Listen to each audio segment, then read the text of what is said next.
Astronauts to the moon. Ignition sequence start. 3, 2, 1. Houston, we have a problem. Liftoff. We have a liftoff. We copy you on the ground. You got a bunch of guys about to turn blue. What you're seeing here is a mirage.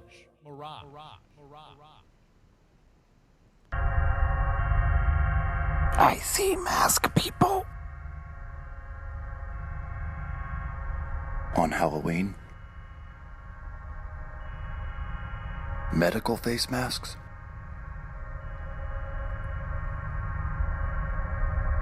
You mean like at the dentist or the hospital, the doctor's office? Walking and driving with no other people. They think it stops the spread of viruses. And they scream at you if you don't wear one. They don't know about Event 201. How often do you see them? All the time. They're everywhere. Love is air. What's going on, everyone? It's Jaron from Jeranism back with another live video for you. It's been a busy week. We're on to Friday, which means it's time for a Jeranism Friday Lounge, episode number 34, Masked People. I don't know if there's a group I hate more than masked people, but we'll see. Maybe I'm the only one, and that might be the case. We got some members of the panel today. First, we've got, again, for I don't know how many times in a row this is, Alex Stein. What's up, Alex?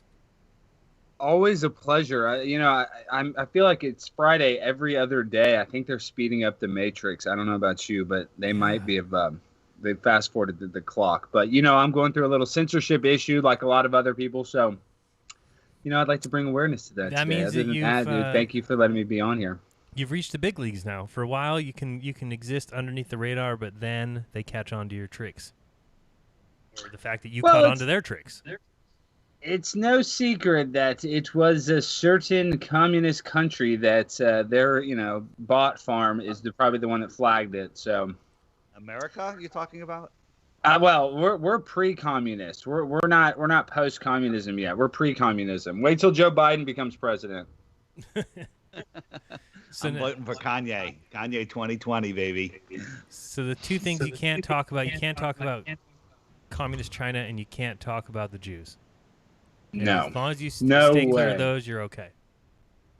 You can talk about satanic people in the government, like Michael Aquino, literally being a master of psychological warfare. You can talk all you want about that, but if you talk about people cooking and eating animals, pets, then no go. How dare you? Mm-hmm. I do hear a little bit of echo on somebody's line. I don't know who needs to fix their stuff. Is that mine? Probably. Do you have headphones on? No, I don't. You probably should. All right, we also have Dave Weiss. Dave, what's up? Hey, man, how's it going? Yeah, you got to fix that echo, or else we're going to probably split Is the echo me, maybe? I don't know. I can't tell. I don't know. Go to mute, Dave. I'll tell you who it is. Testing 1 2. Hello? And now I'm off mute. Okay, and now I don't hear any echo. All right. I guess we're fine. You know who I'm Let a me big try fan me. of, Jaron? Let me see if there's echo on me. So far, sounds good. Red leather, yellow leather. You need unique New York.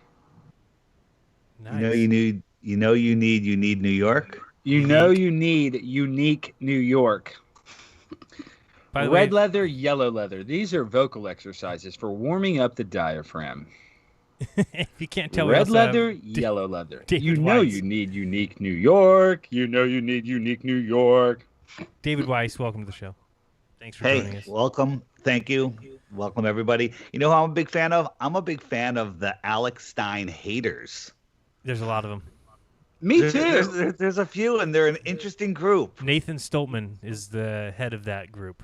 He's like he's the president of that club. The thing is, at least I'm evoking some sort of response. It's kind of like, I feel like I'm early Howard Stern, where they had the thing is the people that like him listen to it for 30 minutes, the people that hate him listen to it for an hour. I hope I'm doing that. I don't think I'm as good as him, but yeah, 2 exactly. hours. That's what I'm shooting for. No, it's good. And we also have Rodrigo. Rodrigo, welcome to the group, to the panel. Hey guys, how's it going? Thank you for having me. Thank you for joining. Is Brian Stavely here? I saw him in the chat, but I think he's just on the chat. Oh, I don't know. Brian, are you here? Do you remember when he was here and now he's not? Weird, right? I don't remember anything. Speaking of Brian, you got to talk about Eminem, Jared, and his new Mask song. Oh boy, Dave, did you hear that? Are you an Eminem fan? Were you ever an Eminem fan? Not a fan. No. But I listened to it just before the show, and I kind of wish I didn't. It killed cells in my body, brain cells and other cells. Yeah, if people haven't heard it, I'll drop the link in the description, obviously. But Don't click the link, people. It's a trap. Yeah, don't do it. Don't do it. But the song What's the gist of it? called... I don't even know. You can't follow this stuff. The Adventures of Moon Man and Slim Shady. It came out yesterday, July 9th. But it's not singing. It's not good. And it's pro-mask. That's all you need to know. Yeah, it's pro-mask. It says in there, if we can find it. First of all, this is a part that is, I'm mouthwash because if I was on the floor, fluoride swish, I'd fluoride swish. I don't know why you threw that in there. Alex pointed out a good part. Where does it say right after there about the Alzheimer's? Yeah, it's like coming up, I think. Kind of hard to see here. You got to keep going. I know it's. But it does that say part's in there, right. The worst It's before rappers. that. It's before that, Jaron. It's like it's before they start talking about masks. It might be like right after fluoride, kind of. I don't know. It's ridiculous. They're talking about fluoride, and then he brings up Alzheimer's, which is like literally a symptom of your pineal gland being fried by fluoride.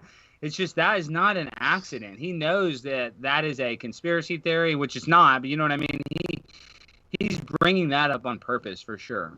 And then what are the exact words? Basically, if you, half of these idiots or whatever are not wearing masks, if you go into a grocery store after them and grab the next cart, you're going to end up in a coffin because of their coffin, basically. Yeah, he goes, don't want to wear a mask, and then I'm in a fucking casket from you coughing. Oh, there you go. And that's how you end up catching the shit off them. I just used the same basket as you shopping. I'm in a casket from you coughing. You know, this is a great... I mean, I love the Tom Hanks telling me... Somebody's still got an echo. I don't know how we get rid of that. Yeah. But I can still hear it back there. Anyway, Tom Hanks telling us he doesn't respect us for not wearing a mask. Dave, are they just doing this? I mean, I almost think... Is it a sign that you know the Earth is flat if you don't wear a mask, and if you wear a mask, you believe in the globe? Is this a way for us to easily go out in public and do a percentage calculator? I don't know. I keep thinking, hoping or wondering if this is an intelligence test where there's just so many dumb, lost minds in this world, and they're sorting them out, and maybe this whole depopulation event is going to be for the people that fail the test. I can't say I won't be. I can't say I'll be unhappy if that's the case. Oh man, no idea, Jaron. It's just, you know, I was I get so mad. I went into a grocery store. I went to a restaurant where everyone's wearing masks, and I had a little like, all right, I'm ready. I got my card in my pocket. I even had printed out. I have on my phone pulled up is the state website that says you're not required to. It says nowhere in this does it say you're required to wear a mask, and then if for whatever reason, and no one's allowed to ask you what that reason is. And nobody says boo to me. Nobody. I'm the only person without a mask. Maybe one other person, and no one says boo. I'm invisible. Dave, you said the thing about all the culling. I don't understand the idea behind that. If we know that they give us natural law and they have karma, how can they kill all these people and still feel good about themselves? I don't think they can. I think that, if there is a depopulation event, it's not going to be them doing it specifically. It's going to be because we allowed them. If let's say it's the Cinco G, and that has something to do with it. Well, everyone didn't say no. They didn't stop it. We're trying to stop it in my town right now. But if you allow it, then that karma's not on them, because the information's out there that it is harmful. That it's not a secret. I said yesterday, somebody pointed out, it's not a secret conspiracy that they're trying to control and depopulate the earth. It's outright open. They're open about it. Oh, Rob Skiba posted that.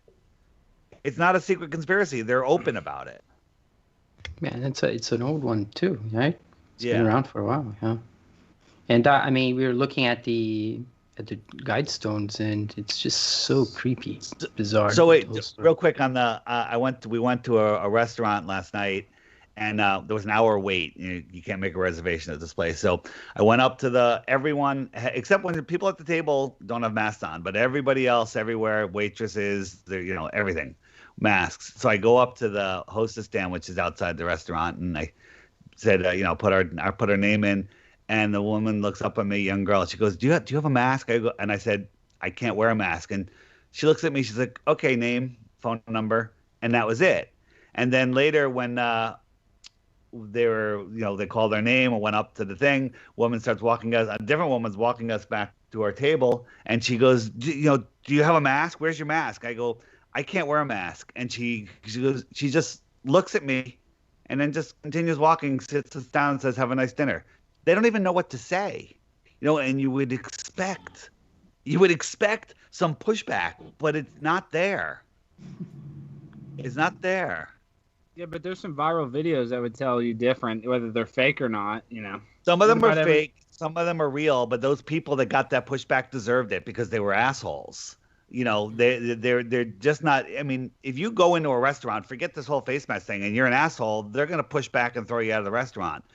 Half those videos I've seen are just idiots. Yeah, they can't articulate themselves. They just start sounding, well, it's a conspiracy. The mask are my right. I would throw them right out of my trash restaurant. Idiots. And that's what causes them to just pull out the camera. They're Trump and Biden, and they're all Chinese laws. And, people sound like such idiots. They don't know how to articulate themselves.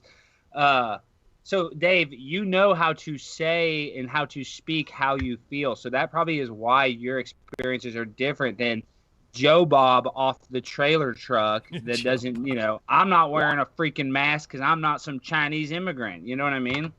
Those guys come across a lot saltier. They're pushing for it's if you're standing in front of somebody and you put your hand on your chest and you push them, they're going to push back, right?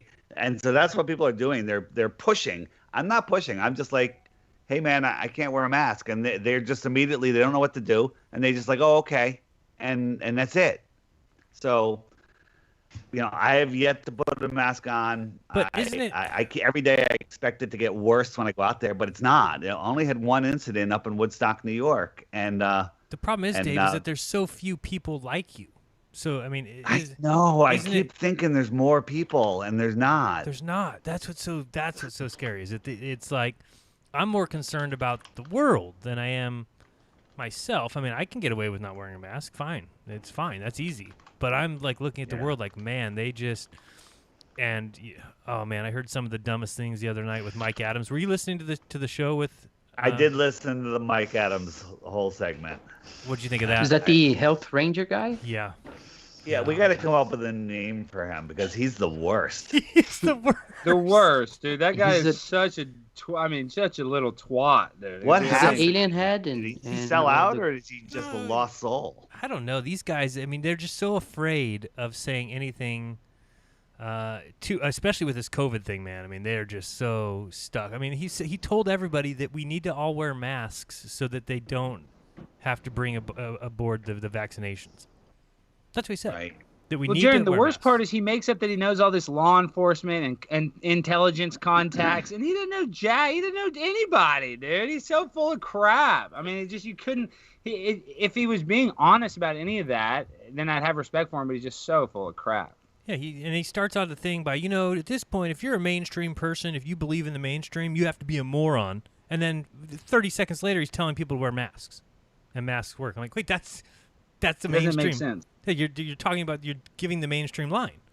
I mean, Nathan said we need to all wear masks so we can live a more normal life. What? What do you Nathan mean? You know what I Thompson. want to do is I want to get one of those no. masks What's that up, Biru? have just the giant Biru. holes in it, just Yeah, the, they're- like a ridiculous mask. And if anyone says, and they won't say anything, but if anyone says, that's not a good mask, those holes are too big, then they've opened up the window, and you could say, well, what size holes do you need to Right. have for Right. something that's only smaller than 5 microns? What type of material do you suggest? Because none of the mask materials can filter out, anything smaller than 10 microns, I believe. Have you seen the masks that you can buy that print your face on them? Yeah, I want to print someone else's face. They actually have the masks that you can like send in a picture of your bottom half of your face, and they No, put you it on do the it mask. right there at a kiosk. It takes your picture and it prints it right out, right Really? there. Where? You can get them at the There- mall like, or something? There's kiosks at places that have Oh, self-printing masks. God. I've seen people. It's so funny. Oh my goodness, I can't take it anymore. I'm just getting pissed. And did you see the mask that I put in chat where they now have sorry. see-through masks where it breathes around the area so people can see your face, which looks even dumber. God. But it's that's another thing I did. We were at this restaurant we're at. It's on the beach. The tables are on the beach, and it's super hot. The waiters and waitresses are wearing black long pants, black shirt and a mask, and they're literally gonna die.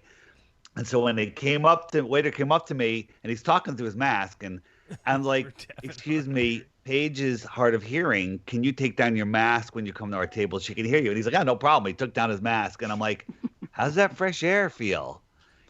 And he's just like, "Oh, it's good," and just boom, back to business. But he did take down his mask. Would you wear one of those, Jaron? No, what are you talking about? I refuse. And this isn't even a real mask. It's a fucking PNG image over this lady. But Yeah. this is just ridiculous. Why do they call it breathable? Because I think it's just breathable around the cellophane. Unless it's a breathable. What has happened to our world? Yeah. Oh man. And did you know that if you wear a mask, you're as pretty as all of these models? Yeah. Oh, that's for sure. Yeah, that goes without saying. Oh boy. And what else did you put in the chat? Something else? Well, you know what I was thinking today, though, is think about how much these huge tech companies love this pandemic because now they can outsource. All their employees can work from home. Yeah, they love that. The companies are just winning 100%. And then did you guys see Robert De Niro, the biggest Trump hater in the world, Yeah, I took out a $28 million loan? I put it right here. I got to bring this up. Yeah, poor De Niro, man. Let's all feel bad for De Niro right now. Robert De Niro says the coronavirus decimated his finances. Should we all? Oh, I should start a GoFundMe. No, the What an coronavirus did asshole. not decimate his finances, did not hurt the economy. It's the tyrannical nonsense that the government did that destroyed everything. I mean, if the news media didn't talk about corona, and nobody would know it ever existed. Yeah, but how did it do anything to this guy's finances? This guy's a multimillionaire. What? Yeah, he could do one shoe commercial and get $10 million. I mean, what the how hell? can he be hard up for money? It's all because he's Well, so woke. He might have had some businesses, trucking businesses, whatever, that all got decimated. I don't feel bad That's for him for a possible. second. Sorry, no, it's not possible. How do you not have this guy? Should have millions in the bank. He should be fine, but he has to raise his ex-wife's monthly American Express card limit from 50,000 to 100,000. I feel so bad for him. Oh, Oh, poor De Niro. It's so Wah. sad. I'll have to start a GoFundMe for him. Jesus. sorry, Unbelievable. Bobby. Such a rough life. His movie. Let's see, how much did he get paid for doing The Irishman? He's get 2.5 million. I've already been paid out. He's likely to get just 2.5 million in 2020 and 2021. You can't live off that, Dave. Would you be able to live off 2.5 million in this COVID era? That barely Impossible. pays his I could do staff, it. Jaron. Barely pays his staff. I could do it. I'm pretty sure I could do it. Yeah, I think we'd all be able to do it just fine. He can't raise his own kids, so you got to pay somebody to raise his kids. You got to pay Right. somebody to take care of them, feed them. That's expensive. You got to, drive the nicest Rolls Royce. Jared, if you had $2.5 million and you had to spend 2.4 of it in one day to keep the rest, Brewster's Can't buy Millions. anything that's permanent. What would you do? I don't know. I'd have to think about it. Why, you have an answer for me? Well, I would buy like 1,000 billboards. Wait, I would go on every Patreon and just pay $2.5 million to every Patreon. Wait, did you say you have to get rid of it and you can't? What about? You just have to have nothing to show for it when you're done. Oh, you can't buy Like land. Brewster's Millions, like the movie Brewster's Yeah, Millions. I was going to say that. So I would just buy flat Earth billboards all across the country, everywhere, overnight. They got a super chat from Joseph Paul. It says, "Upload a picture of a puckering asshole for the mask." You know, if you print. My God, that's hysterical. That is really funny. Oh, or do De Niro's sad face maybe as the bottom of your mask. Poor guy. Oh, I don't know what he's ever gonna do. So you have to spend $2.4 million in one day. Yeah, nothing. It's like Brewster's Millions. Right. That's where the idea comes from. Yeah, you just have to donate it. I'd make it rain. Not necessarily on strippers, but on a bunch of people. A couple strippers. Let's help some kids get private schooling or something. Yeah, help them. Let's They're help all one or going to two college. They need to pay for their college. Help the One or single two moms. we can help out. We got to be, affirmative action. Help the single moms. Yeah, so, Kanye West says he has corona. I don't know if you guys saw that. And he's no longer a Man, Trump I hope fan. he's all right. I'm going to vote for him. Yeah, he says, My daughter showed me an Instagram from 2 years ago that she posted a picture that said it was a presidential sign that said Kanye 2020. really? Yeah, he's been talking about this for years. He talked about it before 2016. At least he got one thing right. Well, not necessarily right, but he says, Obama's special, Trump's special. We say Kanye West is special. America needs special people that lead. Bill Clinton's special. Joe Biden's not special. It is one part of the line here I agree with. Joe Biden's not special. Yes, Joseph Paul, I did see your misspelling, but I corrected it. Yeah, he says, he got the coronavirus. He had chills, shaking in the bed, taking hot showers, looking at videos, telling me what I'm supposed to do to get over it, West said at the time. Never got tested, of course, but you don't need to be tested in today's age. You just need to have a little cough. So I don't know what's going on. It's getting worse and worse here in California, though, for sure. And did you see Bill Nye, everyone? I mean, Dave, if listening to Tom Hanks doesn't do it for you, how about Bill Nye? Let's hear his lie. Greetings, everyone. Bill Nye here. Why do people in the scientific community want you to wear a face mask when you're out in public? Well, please consider the following. Face masks like this one prevent particles from my respiratory system from getting into the air and then into your respiratory system. Blocking the movement of air is an old trick. Here's a scarf. It blocks the movement of air around my throat. Helps keep me warm. Tighter. This scarf won awards in the Washington State Fair for both design and workmanship. I can't listen to it. I can't do it. I believe it's more easy to find some particles of space-time than the virus itself. Some particles of what? Space-time. Oh, yeah, Space-time. That's true. Yes. It is true. And hello, everyone in the chat and here in the group. Iru, anything new and exciting in your neck of the woods? Do I need to move to the down under, the upside down? Well, we don't have yet the mandatory about the masks, but we get back to phase one in the majority of the country, so the people start getting very, very pissed off. Yes, I don't know if that is the correct pronunciation. Yesterday we have another march in the capital city itself, but in other major cities. Of course, with the people not, respecting the social distances and the masks and things like that. So, but we don't have yet the police officers in place. In the protest itself, so there are very peaceful protests, and but the thing is getting worse in terms of when you see the whole picture, the big picture is getting worse and worse. I don't know how you are in the United States, but here in South America it's terrible.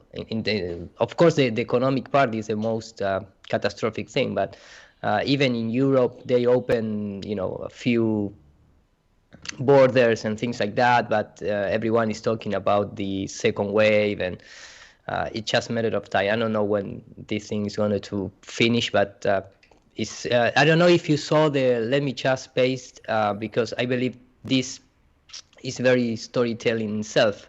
The one of the last press conference that the director of the ONU gives to the world. I don't know if The you UN, saw you that. mean?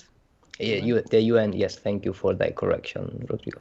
But it's blue bean at the, at the best. I believe the turnaround that this fucker gives, in terms of the unite the world via this pandemic is amazing in terms of the card that they are playing.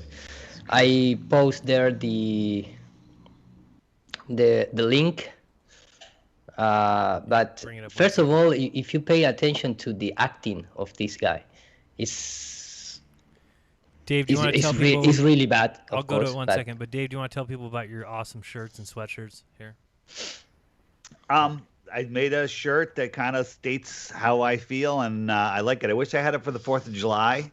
Yeah, but people love it, so I kind of been spreading it around. Do you have the link to your store? I'll put it in the chats. I'll give you the link, but if anyone just points their camera at that QR code, it'll bring you right to it. It's also in the app. If you hit the settings and scroll down, you'll see the big T-shirt icon. That brings you right there. Wait, that's all you have to do on your phone? You just have to point your phone at that, and it will pick up as a QR If you just point your camera at that, not even you don't even have to open up the QR thing. Just point your camera. I'm so lost. Wow, yeah. And then a little drop down will pop up that tells you it knows what it is, and you hit it and it goes. Dude, I did not know that. I just did it. It worked. It worked. Let me try.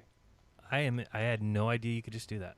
I thought you had to go to like the QR app and bring, and not that it's. You don't even need the QR app. Whoa, that's crazy. I like the COVID 1984 sweatshirt. That is nice. I'm gonna get that one. Oh, what is this little baby shirt with breast milk is the only vaccine? Nice. Yeah. Where's that one? It's a little pink one down a little bit further. I like that. I like the unmasked one. I want that. Nice. I like these shirts. People need to check them out. Dave's doing a good job with his T-shirt shop. Yeah, so that's just go. The best way is forget the link. Just go to the app or just point your camera at that. Right, I just did it right off. I did it right off the computer screen. It was really easy. Do it. Yeah. All right. Let's see here what Eru had going on. Where are we at here? Eru. And who is this now, Eru? Tedros, the guy that is in charge of the UN, right? Or the OMS. It's the OMS, right? Okay. It's in English. It's in World English. Health Organization. We did things before. Yeah. But let me just make the comment first. Sure. I mean, this is, if you pay attention what this guy says and how he said it and things like that, we are at the verge of the. It's not something that there isn't. It's not a spoiler, but we are in the new world order. I mean, they are aiming to unite the world by this threat that it's killing everyone, and they put, the virus show us how the problems that the humanity have in terms of the solidarity and the union that we must have, and blah blah blah blah. But this is today. Okay, ready? Yeah. Sorry for my explanation.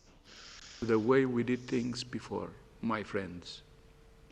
Put from the beginning, because he said that we are not going to come back again to the things that we... cannot go back to the way we did things before, my friends.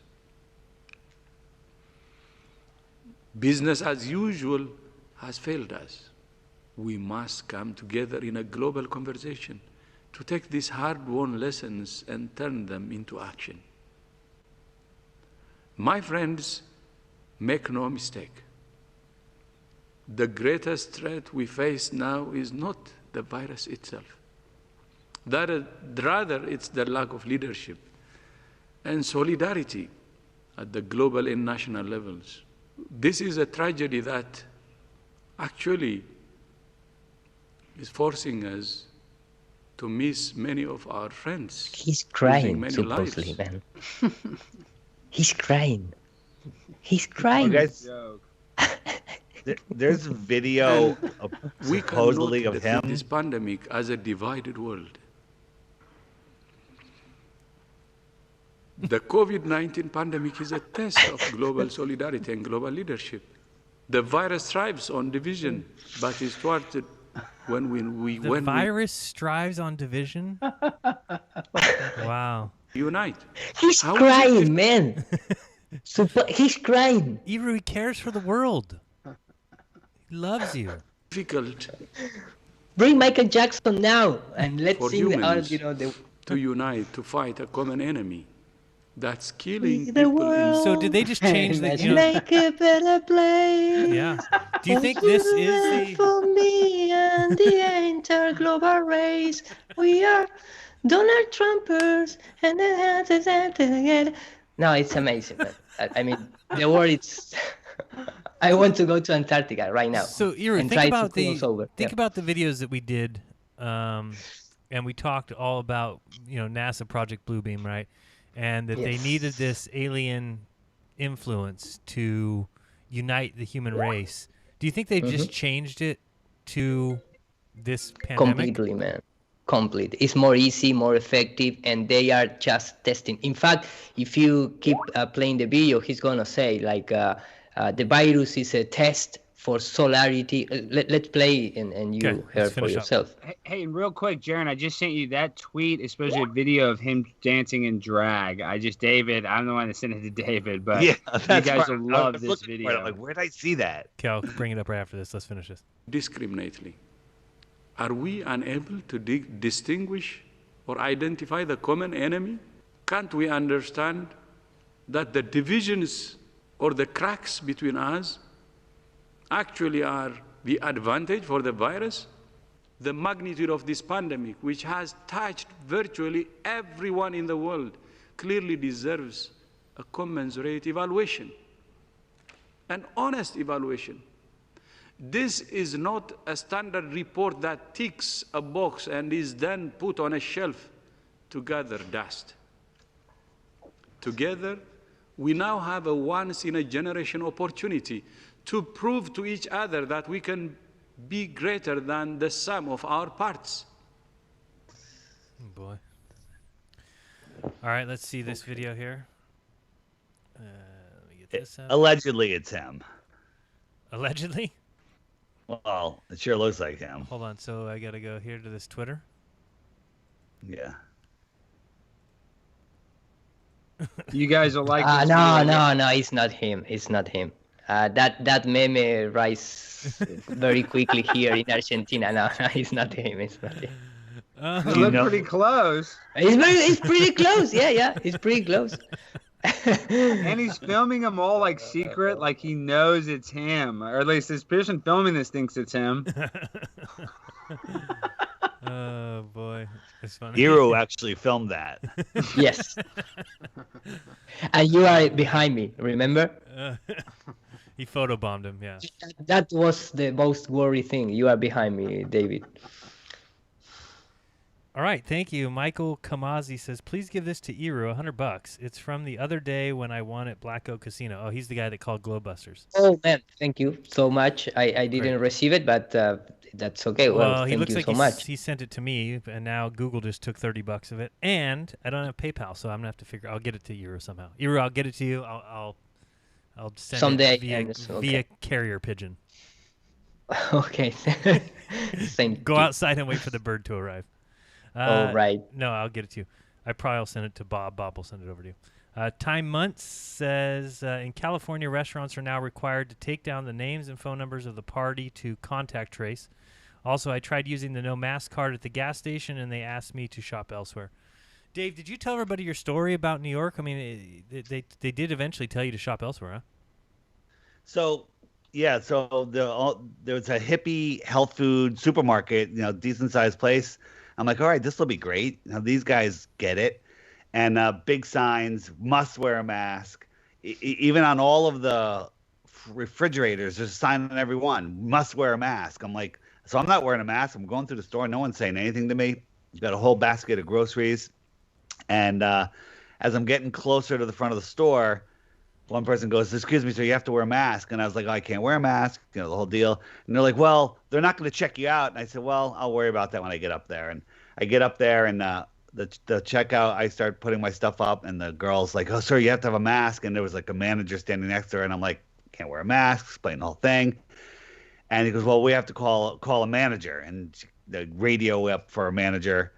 And I'm waiting for 5 minutes. Meanwhile, the glass they have between me and the checkout person is literally up to my mid chest. I'm like, somebody 4 feet tall would be towering over it, and I just like I don't get it. So I made sure I unloaded everything onto the counter, onto the conveyor belt, piled high, and finally two managers come out. And they're like, "Sir, you have to have a mask." I explained the whole thing. And they're like, "Well, this is private property." I'm like, "It doesn't matter."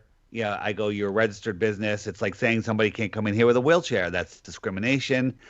And I was like, "I'm already here. I've been standing here for 10 minutes. I said, just ring me out. I said, how about I stand outside and you bring my groceries to me? Nope. You want to shop here, you got to go to town hall and they'll make arrangements for you." And I was like, kind of a big argument. Everyone's looking. And I just like, screw it. And I walked out of the store and left all my stuff on the counter. What I should have done is opened everything while I was shopping. Took a bite out of the cookie, took a bite out of a sandwich, took a sip out of the juice, I mean, and that way it'd be more expensive for them, expensive karmically and financially. What if you just licked all the packages? James True always says, make it expensive for them, and he's talking about karmically, but that physical expense is karmic in itself. So it was that kind of threw me for a loop. That's the first time that's ever happened. It's the only time it's ever happened, and it happened in Woodstock, New York, where you think that these people would be a little more in tune. It's insane up there. Insane.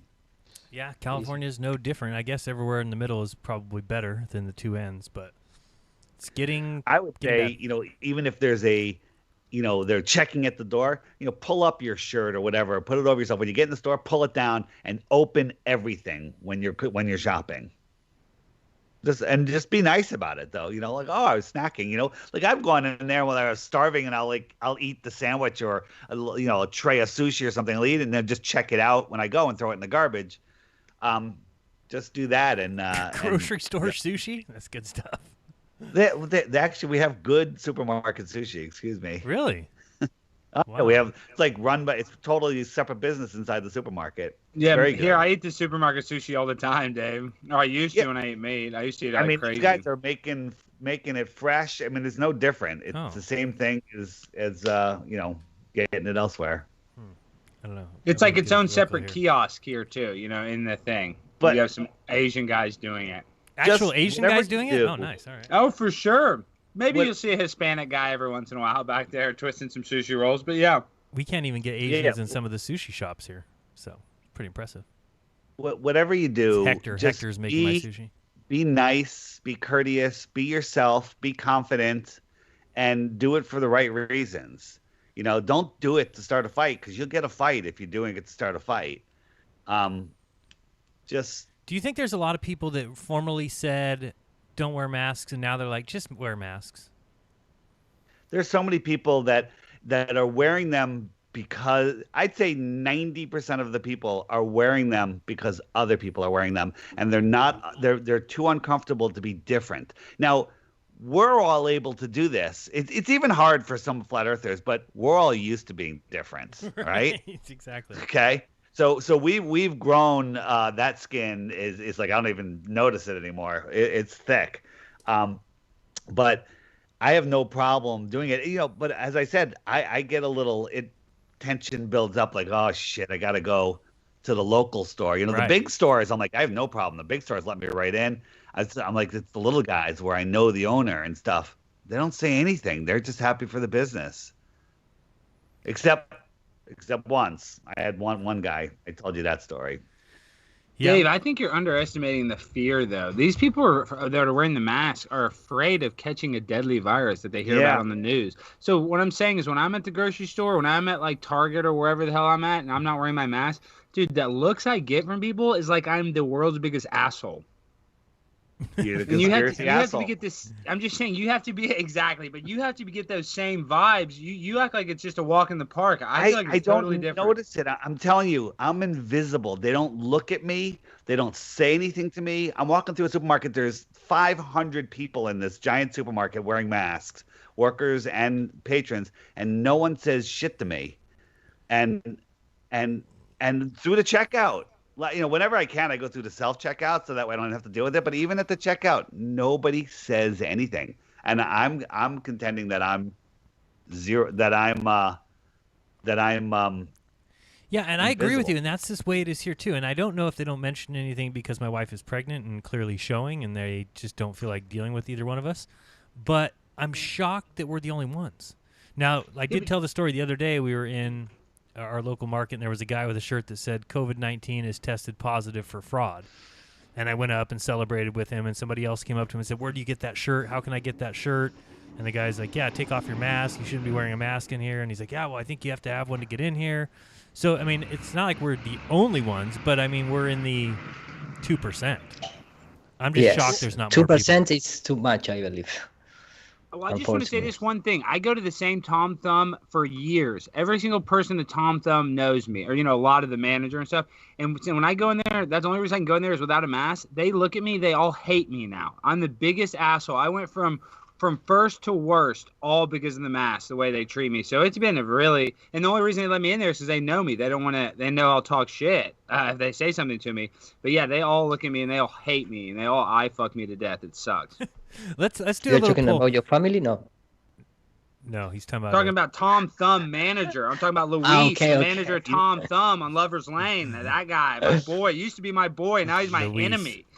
I haven't seen my brother or sister since this whole thing started, and I can't imagine what they're like. I mean, I saw my sister, and I saw her with a mask on, and it breaks your damn heart. She was outside, right? And you're like, "What are you doing?" And she has asthma. She has bad, chest issues and lung issues. And I asked her, like, "Isn't it harder for you to breathe with that mask?" And she's like, "Yeah, it's a lot harder." She's like, "Thank God I don't have to wear one when I work," because she works now from home.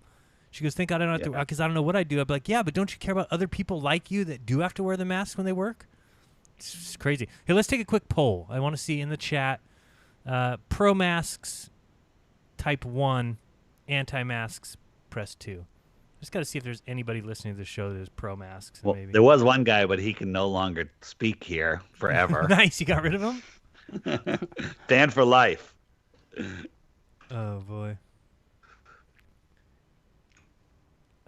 Hey, let's talk about after this poll, Larkin Rose's video, and he just brings up a really great point. Heroes for the mask. Nice hero. Yeah. One is for the mask. Yes. Sorry. 2. I'm gonna put 33. 33 is for what? I feel better. I want to live in a town with all these people. Dave, can we start? In Iceland. Flatopia. Yes. Flatopia. That's nice. Yeah, yeah, there you go. Beartaria. When's that coming? When can I get there? He's working on it. Owen's the man that can pull that off. So if anybody can, Owen can. Yeah. I've always seen him come through. I want to see it this time, although I probably want my own personal castle there. 1 if you're a surgeon. Thank you, fool is bum. Yeah, I'll agree with you on that one. I'll go 1 if you're a surgeon. And if you're doing something that requires a mask, like welding or cutting wood or working in a hospital operating over somebody. Do you know one time when we made our, you know how we have our shuffleboard, Dave? Remember I made my shuffleboard? Yeah. When we made the return tube for when we would play bowling and we throw a pool ball down there and we wanted it to auto return to the thrower, I had to cut this black tube. I have this big black, I don't know what you call it. It's like a PVC pipe, but it's real thick. So I cut it with my electric saw and didn't wear a mask and cut it, and I got so sick because all those little fragments when you cut black piping, you wear a mask. Or wood or anything That's like that. racist. No, it's okay. You Or can do it. welding. Yeah, you have to wear a mask if you're welding. I'm the only one in my town who won't wear a mask. Now I'm the local outcast, says Vivienne Clark. Vivienne, thank you for being rational-minded. I can't stand it, man. You have to remember, we were the only ones that said the Earth was flat. And what are you going to do? All right, the Earth is a globe. You're not going to change because we know what's right. So real quick, Larkin was talking about how do you know what you know, and when should we watch that video? Is it good? I mean, is it long? It's too long. It's too long. I'll summarize it, but everybody should watch it. Basically, I'll do it inside of a minute. He says that, some guy says there's a giant bear in town. There's a bear. I saw a bear roaming through town, and he tells a bunch of people, and then those people tell people, and then you've heard it from 15 different people, and then you're trying to nobody verifies it. Everyone remembers there's a bear because it's scary. It could affect you. Versus someone said, "Oh my God, I saw a butterfly in town." Everyone's like, "Yeah, okay," and you're gonna forget about it because it's a butterfly and it's not gonna threaten you. But then when you find out that everybody heard it from the original guy, and or they heard it from somebody that heard it from him, and then you find a little guy and he's like, "Hey, did you really see a bear?" He's like, "Well, maybe, yeah, I think I did, but my dog was loose, and it could have been him, and I was drunk." And basically, then you tell everybody there wasn't a bear, but nobody cares because that's not threatening, and everybody reacts to what's threatening. So the CDC, the World Health Organization, said this thing has a 5% death rate or whatever, the COVID.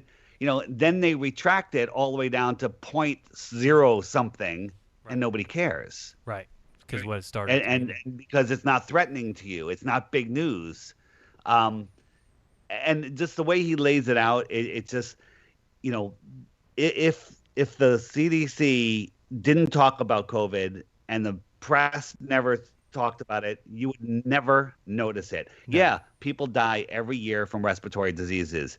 Did more people die this year from respiratory disease? Maybe not, but maybe a little bit. But if you look at any of the numbers, even the fake numbers, they don't even justify a news story, let alone a shutdown of the world. No, doesn't the CDC, and you have to have sorry. Go ahead.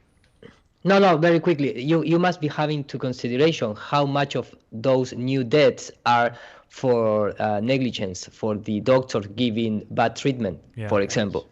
Right. Putting people on ventilators when they don't need to be. Yeah. Dave from Wide Awake says spray painting or sanding dry will wear a mask. Everybody, not everybody, but you people aren't really giving tribute to the financial incentive for these struggling hospitals to diagnose and to put people on ventilators. It's life or death for the hospitals. So they're putting people on diagnosing them and putting them on ventilators for huge sums of money. So and they put them on a ventilator because the ventilators can kill them. They're putting all those. The average death for a COVID person is 81 years old, and then the average death for all other mortality causes is 78. So mathematically, you actually live longer if you actually have COVID. And they're putting them on ventilators, Dave, so they can blow out their lungs and kill them because they're just dead. They're on their deathbed anyway. That's how they're executing all these old people is with the ventilators supposedly. And isn't it true now that the CDC or whoever has come out, I mean, this isn't even a pandemic anymore? Yeah. Because the death rate is so low now. It's just ridiculous. And the death rate doesn't constitute the percentage of actual deaths is not considered a pandemic from the CDC at the current level it's at. So we know it's fake. Even they admit it. Yeah, it's so disgusting. And, the other night when we were on Nathan's show, what did he tell you that you were telling him he's a sheep for wearing the mask, and he said you're a sheep for wearing shoes. I don't he tried to compare shoes and a mask. I'm like, no. Nathan, we were on. I'm sorry, when you and Alex and I were on Midnight in the Desert or whatever, and of course Nathan Stoltman is pro mask. He thinks we're all very, very irresponsible people if we tell people not to wear masks. Got in a fight with Owen about it. Obviously doesn't agree with Alex or I, but Alex said, don't you feel like a sheep wearing a mask? And then Nathan said, well, you're a sheep for wearing shoes. And I'm like, you have to wear shoes to walk outside. I mean, shoes are a tool that you use every day. On that, I hate wearing shoes. I walk barefoot all the time. Well, it's 100. Yeah, but that type of comparison is nonsense. It's I mean, stupid. I just can't. Dude, it's stupid. 110 degrees on the Completely ground in stupid, Texas. man. You have to Yeah. have shoes. It's 105 today. Dare you to go out and try and walk. If on we the live in the concrete. jungle, maybe you don't need shoes, but you need to adapt to the city and this is what they're- cement this is what and they're going with. asphalt They're and saying- all other things, man. I mean, They're saying, well, where were you guys when it became no shirt, no shoes, no service? Why weren't you guys there saying, no, I don't want to wear a shirt. I'm not going to wear a shirt. And why didn't you guys have cards from the ADA saying you don't have to make me wear a shirt? It's a medical issue. I mean, people just don't get it. They don't understand, first of all, that I don't breathe through my nipples. So it's not a real big deal if I have to wear no, a at shirt. least no you shoes, no saw service. You know what's coming is no jab, no job. Absolutely. It's coming. And this is what I've been trying to tell people. But we've got the health ranger telling people instead that you have to wear a mask so we don't have to get vaccines. What an idiot. If everyone wore a mask for 2 months, it would go away. Baloney. We don't need vaccine because all No, we have Dave, a would you do that? Let's put this on the table. Dave, if you were told that absolutely without any shadow of a doubt that if everybody wore a mask for 2 months that we'd never have to wear masks again, would you then wear a mask?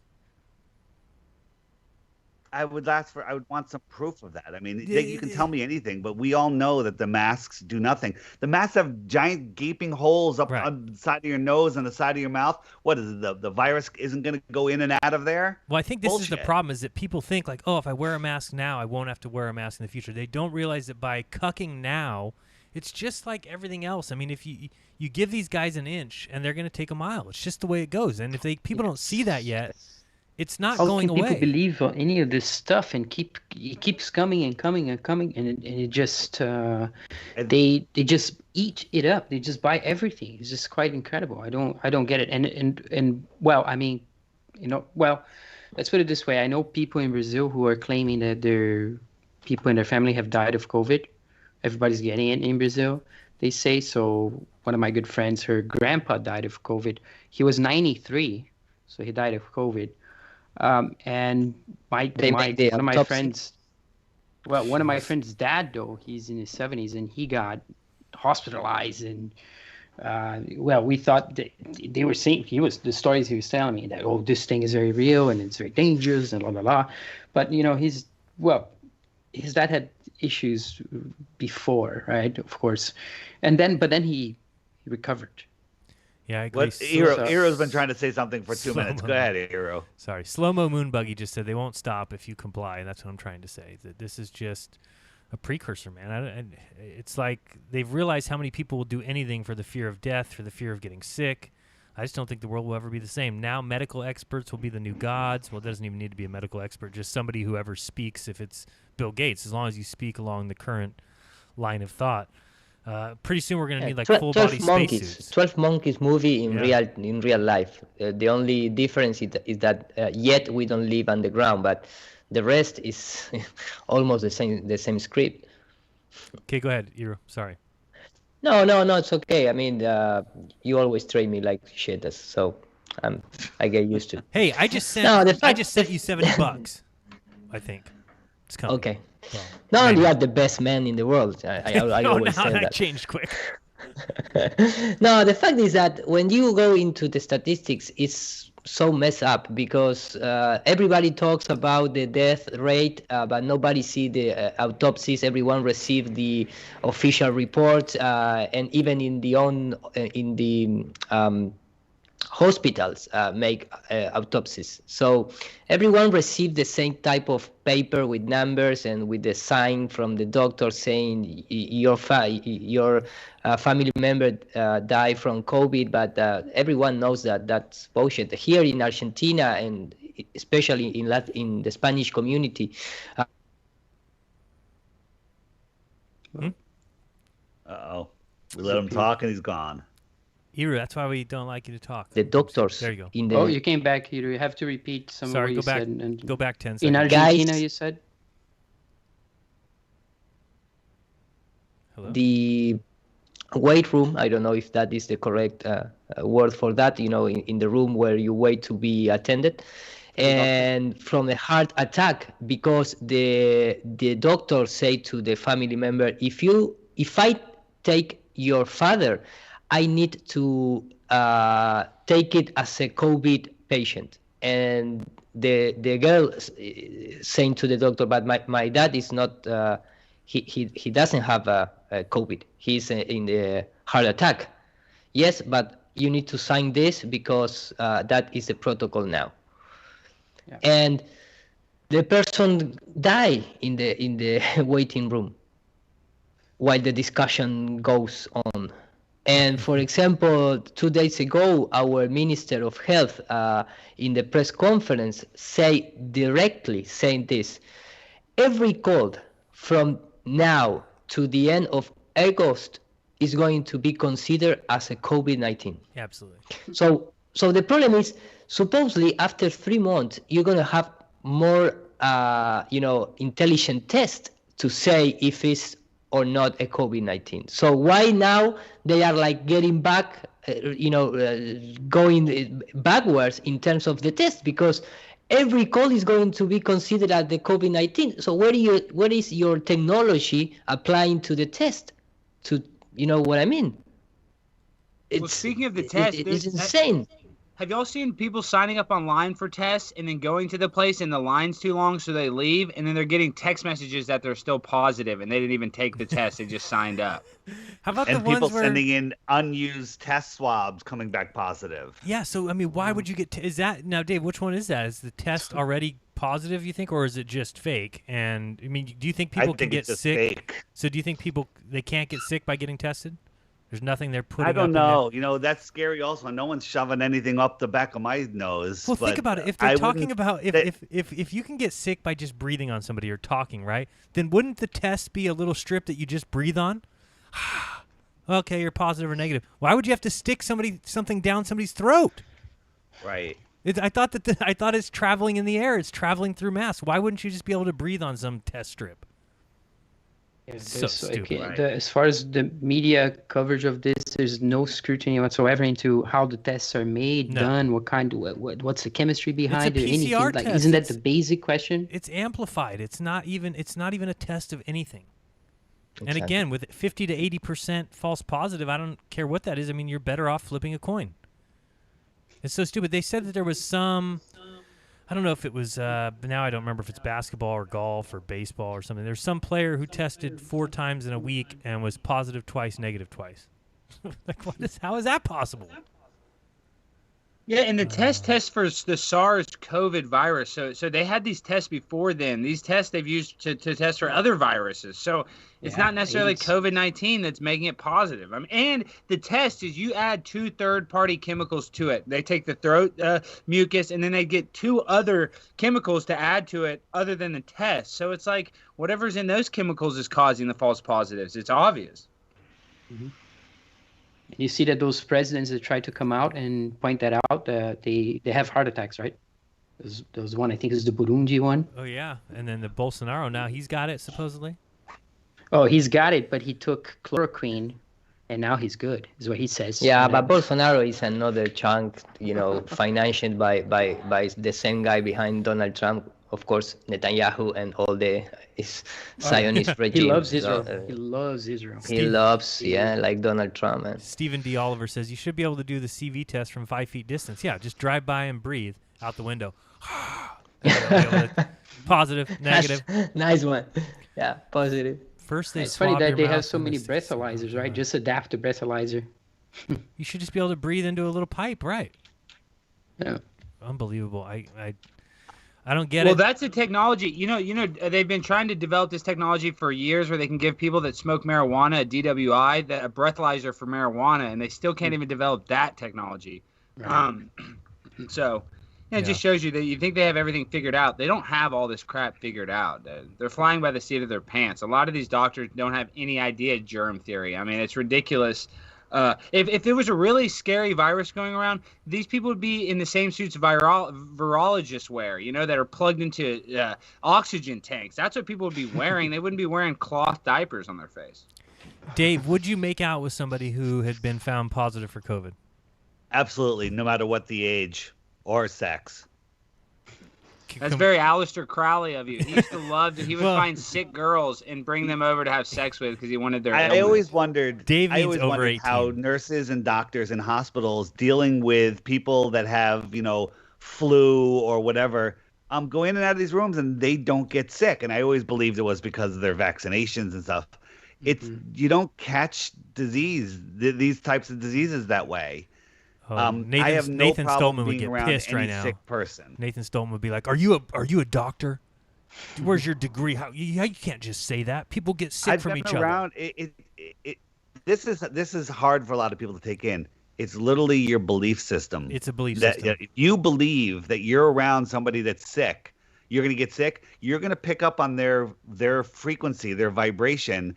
And when somebody is like, "Hey, my body's getting rid of all my shedding my lung tissue because it's the middle of the winter and that's what your body does," somebody else might do it too. Your body will say, "Oh, I think I'm going to do that too," but they have a low immunity, so then they get an infection and then they get pneumonia or whatever, and then then they're really sick, and then your body gets a fever because of the infection. That's how all of this stuff happens. I remember being sick as a child, and my mom would like take me out to the couch and bring me crackers and 7-Up, and I'd be sick, but she never got sick. So Right. how the hell does that happen?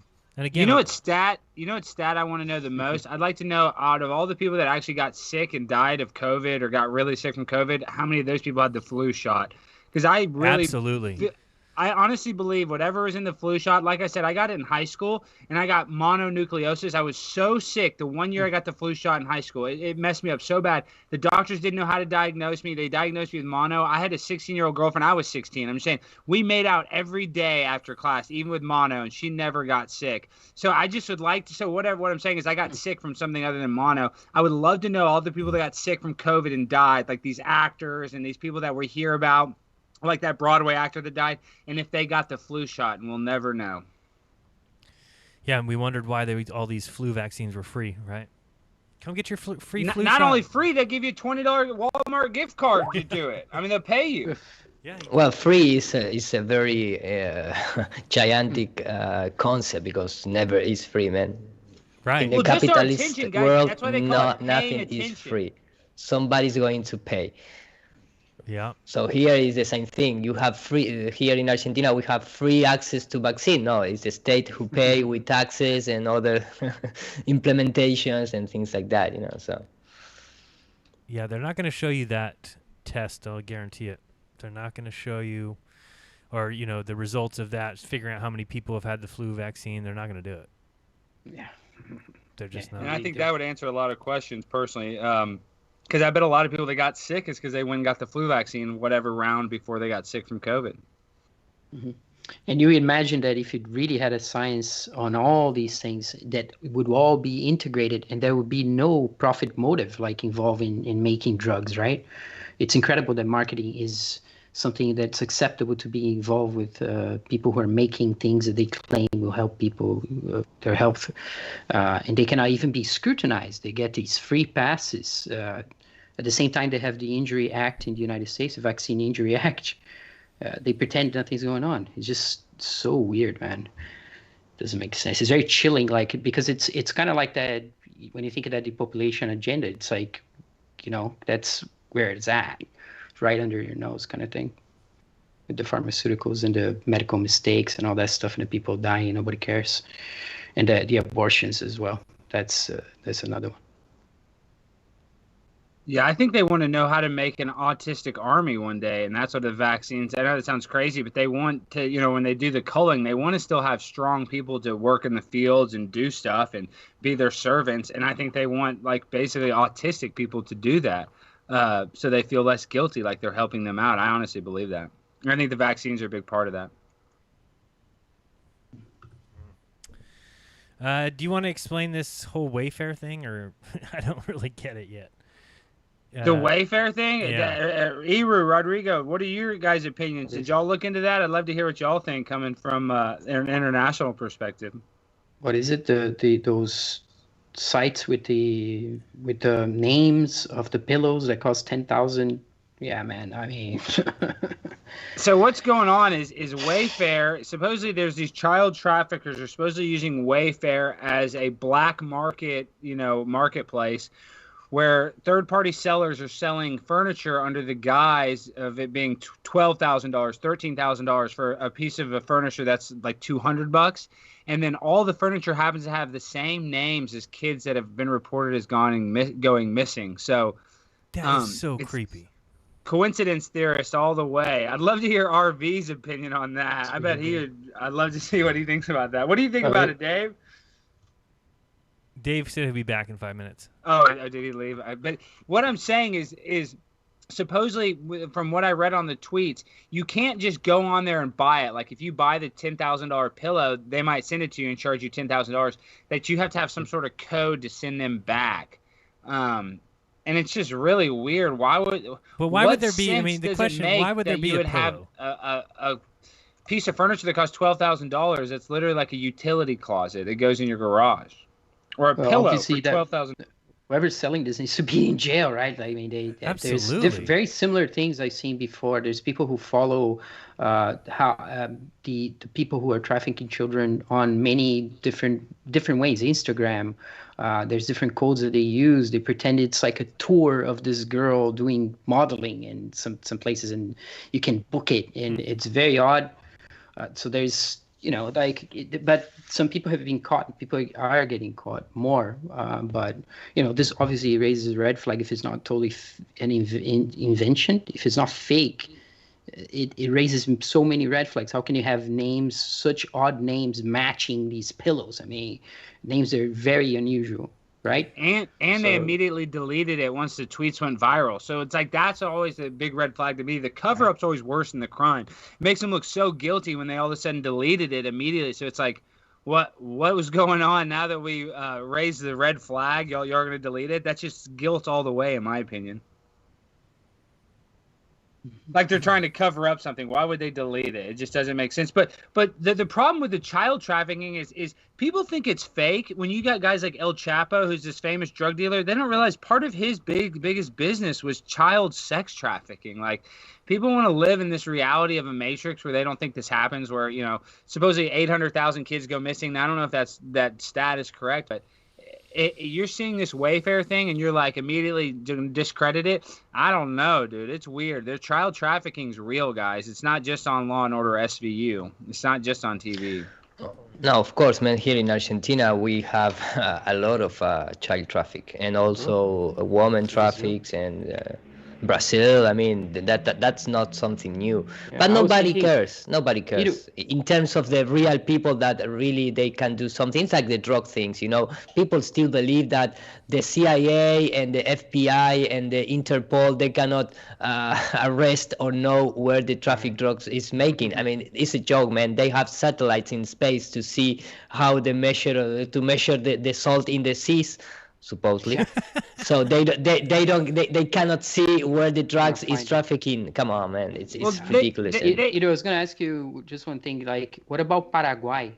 Because Paraguay has been... Well, it's a triple. We call the triple border. Paraguay, Brazil, Argentina. It's in the north of Argentina, particularly. They make all kind of stuff with young women and child. And nobody cares. All the politicians are implicated there. The police also, the secret or the intelligence service also. That's the way it is. It's like the drug traffic, or the drug control. Once in a while, they bring the news like we discover this traffic. So I don't know, maybe 20 young women's hearts get free from the traffic sex. Okay, and the same thing to do with drugs. Once in a while they say we recovered these 6,000 kilograms of cocaine. And the rest, only 6,000 from what? From 200 million of pounds of drugs every day trafficking around the world. You know, in America, when we went to Afghanistan, the Afghan Taliban stopped the poppy growing, and then when we went there, and the American government went and started growing the poppy again, we helped them build that industry back up. And all you got to do is look into the Iran-Contra movie. It's called American Made, starring Barry Seal. He was paid by the CIA to run drugs from Mena, Arkansas to Nicaragua. So all these like black operations that they can't get funding for in the government from the shadow government, they use drug money to fund it. They're the ones pushing the dope, dude. I mean, there's no accident what gets in across the border and what doesn't. I mean, that's a fact. And a lot of times these drug dealers, they purposely send shipments to get busted, so it looks like they're making some big drug bust, but then they have 10 other shipments to go right through. So I mean, the drug trade, 100%. You can just look at the poppy fields in Afghanistan. America benefits from the illicit drug black market. Fact. That reminded me of how they cross bulls over when there's piranhas, when they call it in the States with piranhas in Brazil, the fish that eat flesh. They get they're going to cross it with a bunch of bulls. They're going to cross the river. They know the piranhas are there. They get a bull, they cut it, they send it first. And that one will get eaten while they pass with the rest. It's kind of like the strategy that you're talking about there. Yeah, the piranha strategy is a fact. And they do that because the FBI wants to look like they're catching people, right? And then these drugs always go missing from the evidence locker. And then the big thing here in America, the FBI, they have supposed drug burning centers where they just burn these drugs. And I'm sure they burn a little bit. But, dude, these drugs go out the back door and go on the street and go up somebody's nose or arm. I mean, give me a break. Dude, anybody can find it. Coke, heroin, weed, pills. Dude, the kids this day and age, the children are so affected by the drug trade. It's unbelievable. You have kids vaping drugs before they can even walk these days. Yeah, and even who produced the primary component for making drugs? All the pharmaceutical companies. So the drugs, everything is a drug. Everything. Even a regular pill in the drugstore is a drug. So they trying to cover the most, big gradient from clients. You have the youth giving that type of drug, and then you have the adult people giving another type of drug. And in the end, it's the same thing. Well, I'd argue that the illegal drugs are almost not as bad as the SSRIs that they give everybody. That literally increases. Oh no! Take a little of chemotherapy and drink exactly. that. Exactly, chemotherapy's poison, dude. It kills your immune system. That the main thing you need to survive. Like I had Dr. Lorraine Day. She's just brilliant doctor. Cancer. She killed her own breast cancer. Dude, the chemotherapy is literally killing people. It's just like the AIDS drugs. What were they giving the people for AZT. AIDS? Right. Yeah, AZT was killing them. It's ridiculous. And even that is why. Go ahead, Rodrigo. Sorry. No. Sorry. No, just the AIDS story is just so similar to what's going on right now. If anybody just starts looking. Well, the same guys are behind, right? Dr. Fauci is one of the supposed experts in AIDS. But the whole thing with the fraud of the tests, we look at the African stories, the multiple tests coming in different places. Like, the whole thing is just so similar to what's going on right now. It's chilling. And it's why they want to get the marijuana, the weed, to produce. For example, here in Uruguay. Monsanto and George Soros came and talked with the president 3 years ago. So Uruguay is the only country in Latin America that regulates and had law over marijuana. You can go to a drugstore and buy marijuana, but everything is genetic modified marijuana. So well, I personally believe marijuana has beneficial effects, and that's why they made it illegal. Because William Randolph Hearst he created what is called reefer madness, because he was the biggest tree farmer in America, and he also owned the biggest press. And so he created a campaign because his tree, 1 acre of hemp can produce the same as 10 acres of trees. Right. And so in my mind, if you can go to a liquor store on every corner in America and buy a pint of vodka for $2, but yet, marijuana is illegal and they send you to jail, that makes me think marijuana does have some sort of hidden benefit they don't tell us about. Yeah, because it's natural plant. Every plant has benefits benefit in health. That the problem is that because that works when nature provide you, they intervene nature. So the marijuana that you can buy, for example, here in Uruguay, is not longer natural. It has grown and modified genetically, and that's the problem. Pesticides. But there's so many hybrids now. People being dabbling with crossing species or whatever, Yeah. both species there's and kinds millions, for years and years and years. In the whole industry in UK, I mean here in the Netherlands and in the US, and so there's many names, and they make them. They have their magazines, they have their trophies, they have all kinds of stuff. A whole culture around marijuana. Plants and how to breed them and all that stuff, and some of it might be, who knows what the techniques are.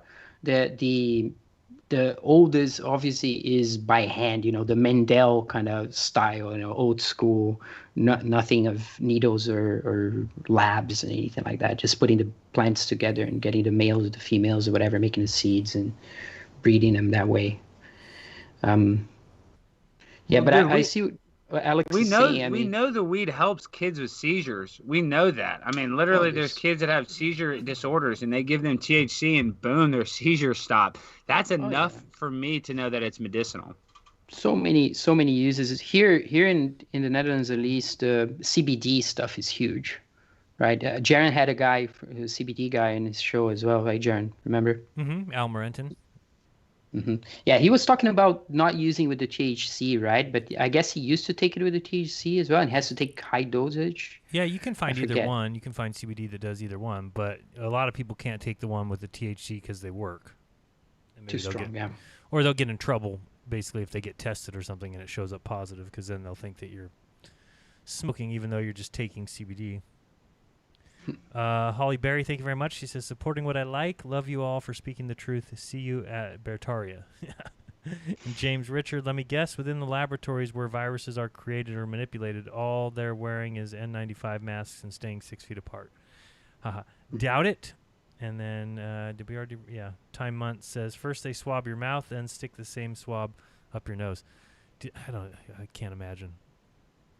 They're not getting any better. Supposedly the weed's helping people with COVID because it kills the virus in the lungs, like John McAfee said. Well, that's what I'm hearing about nicotine too. Yeah. Of course, that's right after I quit smoking. So that's great. Thanks. What kind of cigarettes did you smoke, Jaron? I rolled my own. Well, I did. I mean, if you're talking years and with years no ago, filter, or would you put a filter? No, with filter. Okay, yeah, I was about to say. I would buy tubes and then pack them into the tubes. But if you're talking way long ago, it was Marlboro. If you're talking, way long ago. When I was a teenager, that's what we smoked, Marlboros. So now in college, I used to love the menthol cigarette, dude. Nothing better. Now I can't stand it. So bad. Dude, just like all the black people in my car lot, they all smoke cool cigarettes, dude. So I used to smoke cools. The menthol cigarettes, dude. It's that urban. I'm an urban warrior, man. I'm a culture vulture. Do you smoke now? No, I don't smoke now. I'm just saying I grew up around these type of people my whole life. I've been around a lot of people that smoke cool cigarettes since birth, Jaron. Yeah. Growing up in a bail bond office, guys, I don't know if y'all are familiar with bail bonds, but what my dad does is he gets people out of jail. And so there was multiple times in my childhood where my mom and I would have to go like to a different city or different state because he would get out like a big Mexican drug dealer and they would pay 10% of the bond amount. So on a $1 million bond, they'd pay $100,000 to my dad cash. And then my dad would be liable for the $1 million that they show back up to court. But a lot of times they'd want to go back and rob my dad after they got out of jail. So my dad would write these big bonds, and we'd have to go on vacation for a week or two and hide out. It's a very sketchy business, to say the least. That's a very sketchy business, because if he doesn't show up to court, then you're responsible for the other... For the $1 million, yes. Yeah. And you have a year to catch the person until they... See, basically what you do is you give them a power of attorney, which is how they term it. It's basically a blank check. And then I have a year if that person doesn't show up to court for him to get rearrested. And if not, they cash that check. And a lot of times you can, talk to the judge and arbitrate it and get the bond amount down. But sometimes you can't. Like we don't write in Dallas County anymore because they collect on a bond forfeiture 100%. So if you write a $1 million bond and it goes bad in Dallas County, you got to pay the whole $1 million. They're not going to give you a break. But in some counties, they'll give you a break. But yeah, that's what my dad does. So, dude, I've been dealing with pimps, prostitutes, child traffickers, drug dealers, all my entire life growing up. One time I had to go to the hospital and get my stomach pumped because my dad had a secretary that smoked so many cigarettes. I was a baby in a bail bond office. I got the ashtray and I swallowed a bunch of the cigarettes and got really sick. They had to rush me to the hospital and put charcoal in my stomach. So I'm a real sketchy latchkey in the bail bond office kid. I didn't grow up with a silver spoon in my mouth like people think. I don't think. Who thinks that? Oh, I didn't think you grew up in a mansion. CDC and WHO both tell us that viruses can come through the eyes and ears. Oh no, what do we do now? Says James Richard. Do they say that? Did they add that to their list now? Did you see the stuff where they said the virus is in your fecal matter? Oh yeah, goes in your toilet. A cloud of virus flies in your also, toilet. it comes in your through face. farts now. But thank goodness for genes blocking it. I don't know who said it the other day that they should, people should just wear 2 masks if they're so worried about my mask. But aren't people falling on the streets and stuff already? Because I saw some people doing tests with the carbon dioxide kind of meter inside the mask, and it was going, way above the limits. That they're safe very quickly within like a minute. People were getting sick with this. I've seen both though. Then I've seen people do it, and some guy went to Disneyland or something with a mask on, and like always the whole time measured his oxygen content, and it was always fine. Well, Jared, have you seen where the people are like, oh, a surgeon, you can't wear a mask to go to the grocery store, but a surgeon can wear it for 8 hours a day? And then I've got videos of nurses saying there's surgeons from wearing the mask all day that have passed out before. So it's all, disinformation. Yeah, no, it seems insane. I mean, there's so many people saying all those things. I mean, that's why it's hard to even follow. It's like people saying, oh, well, people have lived in Asia wearing masks for years and none of them ever dropped dead. So that's what. How do you know? The fact is, it's not natural using things in your face. It's not. And that's the whole point. That. That's what I'm saying. I mean, when they talk about no shoes, no shirt, no service, I mean, yeah, your feet need to breathe, but they don't breathe like your mouth does. It's not the same thing. My nipples don't need to breathe. I'm okay wearing a shirt. But this is the whole problem, is that people, if they accept this, then they don't realize what's coming next. That this will never end. The thing is adaptation, man. I mean, if you want to drop the example of shoes, okay, trying to walk in the city without shoes, and you have 2 options, or then you get back to shoes or some kind of things to put under your foot, or you get used to be I don't know how to say in English. I mean, you can cut your feet, then grow again the skin, then cut your feet again, grow the skin. If you want to pass that, it's okay. The thing is, there is no virus to use the mask or whatever you want to put in your face. So if you walk outside without a mask, what happened to you? Nothing. It's not applicable to the example of the food, because if you walk outside in the city without the shoes, you're gonna have things to lead after that. Yeah, it's simple as that. It's step on a nail. Not to mention that if you go into a store without shoes, there's a chance you stub your toe on one of those little end caps or something and cause a problem. Whereas with shoes, that's going to be protected. You're not going to stub your toe with a shoe on. There's just a lot of things that can happen. And of course, on the other hand, if you make the same kind of rule, like no shoes, no shirt, no service, and you try to have a bar on the beach, it's going to fail. Guarantee you. Right? How many people in Brazil walk without shoes in the city? A lot. For poverty, of course. But people would have something that they would. No, yes, I know, but I mean, I saw a lot of people, unfortunately, in cities without shoes because they don't have money to buy it. But they are doing that for get born, so they develop like a immune system, quote unquote, things to do that. Without there are people that eat from the garbage and nothing happened to those people. Trying to do you now safe, after 20 years eating food and cooking food in your kitchen. It's so the reason they say no shoes, no shirt, no service here in America is the same reason that we have benches where they'll put spikes in the middle, or it's because they want to keep homeless people out. That's the only reason. That's why it's always on the convenience stores here in America, Jaron. Did you not? Yeah, that's usually why that is there, to keep homeless people out. Good point. Right. It's so funny benches because are I so think that bad. everything that they do, they want half the country against half the country, right? This is their intent constantly: red versus blue, this left versus right. So they want the half and half. The problem with these masks is that they keep making it worse and worse because they're trying to make it half versus half, and they can't because people are so fucking asleep that they will just allow it. So they can't get it past the 95%, 5%. We're in the 5% group, and they keep making it worse. Well, let's make it mandated. Let's make everybody have to do it. Let's say you can't shop in stores. They're trying to piss off, and people aren't even having it. People will just let them do whatever. So what's next? I don't know. It may be that we need to wear little NASA spacesuits. I mean, they'll just keep going.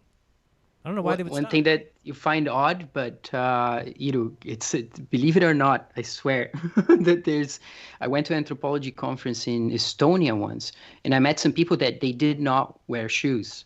There was a couple of friends of mine, women, and we went on a park. We did a bunch of things. We walked around the whole place, and they did not wear shoes. That's what they did. They did not wear shoes, and they walked around the whole city in Tallinn. And I had a friend in Canada that did that, but I mean, he would wear shoes selectively. But he would walk in the sidewalk without a shoe. He would do that. And he was like from Minnesota, so he could take any kind of cold or whatever. He'd just walk in the cold, where for me it was impossible. But it's the kind of thing you're talking about, where the person's kind of adapted to this kind of thing and they like it. Yeah. I remember the North Carolina and Denver conference with the guy that came from New Zealand. In the middle of the winter of the United States, the guy using short pants and a t-shirt without the arm part. I don't know how to call musculosa. Tank top. But I mean, you remember that guy, Jaron? Yeah. So, and everyone's look at him, and that was the only guy in short pants outside right. in the middle of the winter. But of course, the guy is adapted to that. Right, so he's used to it. You can wait that everyone adapts to to live like that. I mean, it's insane. That type of comparison, it's show us the kind of intelligence that person that dropped that have. But the problem with that, is that this guy Nathan, he's been kind of a friend of Jaron, and Jaron has made what we were talking about, right? Nathan Stoltman. I guess that's his name, right? No, at the beginning, every time you say Nathan, I'm confused with Nathan Thompson, and I cannot believe that. No, I don't know if I know him. Maybe I know him, but not. Yes, that guy. Yeah. Okay. Yeah. Wow. Yeah, this is the problem. Is when we used to do the show together, why we stopped is because I just couldn't get into doing the news thing every day like he does. If you watch the news every day, it will start to rub off on you. It really will. And I mean, he's proof of that now. Now he's all about, no, I think masks are important. It's better safe than sorry. We have to wear masks so we can get back to some sort of normal. He told Owen Benjamin, you're irresponsible for not wearing masks. Dave, did you know about this whole thing between him and Owen?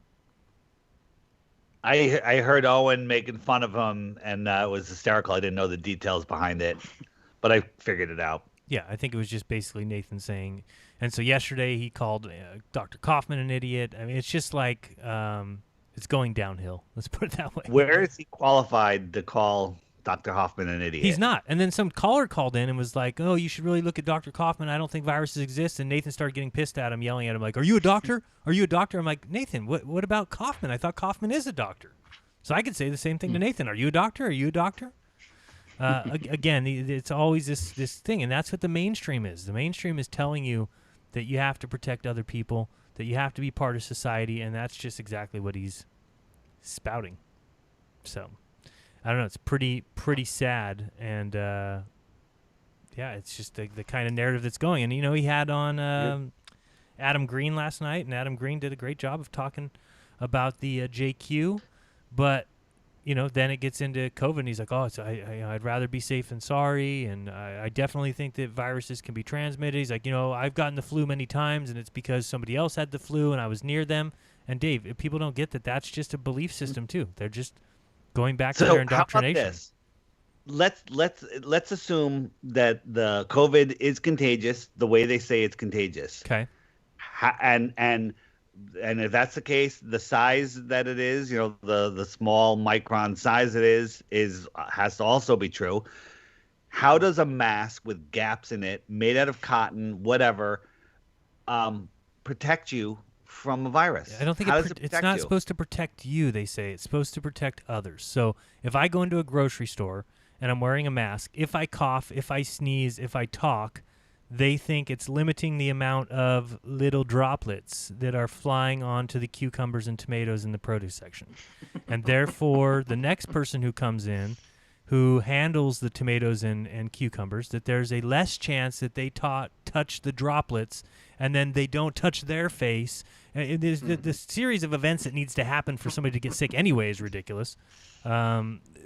This is their story, though. Dr. Kaufman and others cite studies where people are standing right next to each other trying to get each other sick and hundreds injecting of people. fluids into each other. Nothing works. No. This is why I can't wait. I think for people who want to hear this conversation, which will be great between Andy Kaufman and Nathan, I think that's on the 16th, as far as I know, unless it gets canceled. I mean, I don't know. Oh, they're gonna actually talk after he called him an idiot. Yeah, well, I don't know. He just Andy doesn't know that he called him an idiot. Andy doesn't know that. And I told him, I told him what Nathan's point of view was. I said, if you're up for a bit of a jousting match, go for it. And he went for it. So that's good. That's good. And I mean, there's been a lot of people on, and the thing about Nathan is Nathan will keep quiet during. He didn't really challenge David Icke much. He didn't challenge David Weiss and I. He didn't challenge PK and RV. So there is the people on our side, but the mainstream. That's what's so sad is that for somebody who's woke to take the mainstream position is pretty bad. Or as Joe Biden said, woked. Woked. Woke. James Richards sent another super chat. Thank you so much. He says, Jeranism, mainstream media and Dr. Fauci Birx don't bring this up, but their website and an article from Fauci before COVID says viruses can come through eyes and ears. Yes. Well, I think eyes for sure but again, your eyes don't expel anything. So this is, I'm having to learn the mainstream opinion of this. So the reason you wear a mask over your face and nose is because you can have things fly out of there, but your eyes don't have things fly out of there. What is odd about this? I mean, technically speaking, your whole body is exuding stuff. Like you're sweating all the time, right? Sure. So things are coming out of your body. I mean, everything. of course, that the virus, maybe the skin filters the virus or something like this, so it doesn't come out in your sweat. Your skin has a biome on it that kills the virus. A rubber glove is a great area for a virus, if it was real, to manifest on. I'm just seeing so many people touch their damn faces, which is ridiculous. If you take Dave's side where you go, okay, let's trust and believe in all these things. Well, the fact that these people are constantly touching their face, and then I always see people wearing the mask under the nose, but that's considered okay. I don't get it. I mean, I don't say anything because I just want them to take the mask off completely. But it's so ridiculous. And I'm finding myself more and more frustrated by it. Not for my sake, because I haven't had to wear one. I mean, as far as when we go to the store, now again, I don't know, the rule is definitely there. There's signs all at the door. When it first started, there was somebody at the door who would give you attitude when you walked in. Now that person's not there anymore. And they are serving people, at least here. I haven't had this situation what David had where they basically said, get out, we're not going to service you. But I'm thinking that's the direction it's going. And again, I'm just somebody who thinks this is all a precursor. It's all a little set up for vaccinations, because this is what you're going to have to deal with eventually with vaccinations, where it's the same thing. No, you have to take a vaccination because it protects others. It's not about protecting yourself. If we all get the vaccination, then we can all go back to a regular way of life. If we all get the vaccination, then we can all shop in the stores again. If you don't have the COVID vaccination ID, then you can't go shopping, then you can't get on a plane, then you can't go through a toll bridge, and you can't, Jaron, will you donate to the TM Foundation? The TM Foundation? What's that? The Tardomuscular Disease Foundation.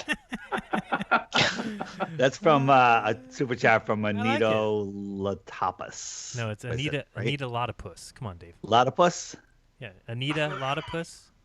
Oh, that's not even a real name, right? It's like one of those, yeah. It's like because if it was a real name, boy, did she have a tough childhood. Not a vagina. Yeah, it's like Mike Cunt, right? Is Mike Cunt here? Yeah, and Donald Trump keeps pushing the vaccination. I don't know if you. I have been following from the beginning, and the guy is still working with the pharmaceutical. Well, that's where let's talk shit about Austin since he's not here.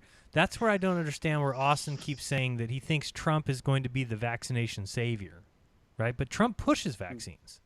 Yes, and he works with Sanofi and Glaxo, and the guy who Donald Trump put in charge of the vaccination warp speed. It's from executive from Glaxon.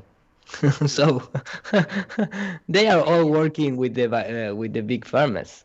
And in fact, I am still following and make research about the Cambridge Analytic thing, and every time, and I've been following, really following Steve Bannon in his campaign, in his crusade, because he's a Jesuit, and the guy is still talking about this false patriotism and nationalism, and he's pushing again. He's still pushing the Donald Trump agenda against the so-called deep state, but everything was prefabricated from like a script from Hollywood.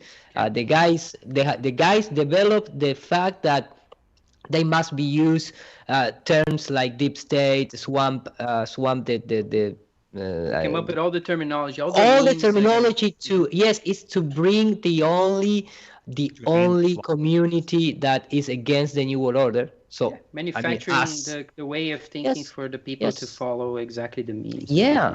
And they have experience that goes to many other places before, right? They tried it before and they were successful. That's what you showed. Yes. You missed a super chat from James Richard. He said N95 mask holes are 1/1,000,000th the size of a meter. Viruses are 1/1,000,000,000th the size of a meter. Would be an analogy would be like throwing a softball through an open door. Agree. Yeah. Yeah. So, and that's the M95 mask. How many people are wearing them? Like a single number percentage, low percentage of the people. Yeah, they're just Other people talking are about it like a reducing a little bit. You know, that's their whole thing. It's so stupid. Yeah. I mean, it's just, this is the thing. They can convince people of anything, and people will do anything, and they'll spend anything. I mean, think how big this mask business is. I will give the medical community or the mask wearers, send me to a hospital or wherever there are a bunch of COVID patients. I will hang out with them for 24 hours, eat with them, massage them. We will hang out. We will play cornhole, whatever you got to play, and I'll stay there for 24 hours, and I won't get sick. I want to see this. Yes, I'll do it. And I'll do it. All right, we're gonna put that out. No, I do. I propose the same thing down here. I mean, I propose to get involved with people with COVID and let me test the chloride dioxide, and if that works, and I'll just hang out with them and then quarantine me for 2 weeks and see what happens. That would they'll never do that just because it would demolish their whole fraud. Right. But that's precisely what actually people don't notice it. I mean, the people I know. Like my friend, for instance, who said his dad got the COVID, right? And it got confirmed and he then recovered. He was always with his dad. He took his dad in a car. Baller Dave just messaged me. He says, that's because I had the COVID back in December and I'm immune, so it's not a fair. Oh, boy. You have the antibodies. You probably got a vaccine. That's what people will say. This guy got a vaccine. That's why he's not doing it. I send him a video. Is in Spanish, but if you open at that particular time, 35 minutes and 10 seconds.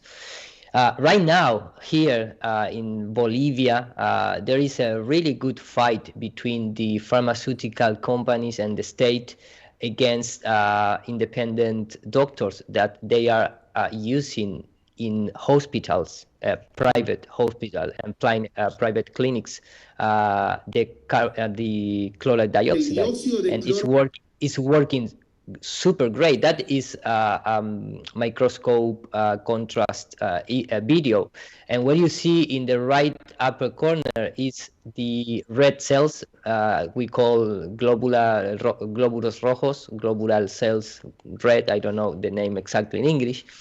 So that is the bad cells without oxygen, and in the left part of that video, and if you play so you can see the chloride dioxide in action without sound, because it's in Spanish. So the white one are in fact red, but they receive the oxygen came from the dioxide, the chloride dioxide, and look how they still they are breathe again. So what I'm trying to say is that they show the feet like an example of recovery from other disease, but the fact is that this solution is working. It's working not just for the COVID. It's working for a lot of disease. We covered this so many times in this show, but they are now real doctors. They are using it, and the government start getting crazy, because of course it's not belong to anyone. You have free access. Nobody's going to have secondary effects for drinking it, and they have more than 300 patients recovery with that treatment.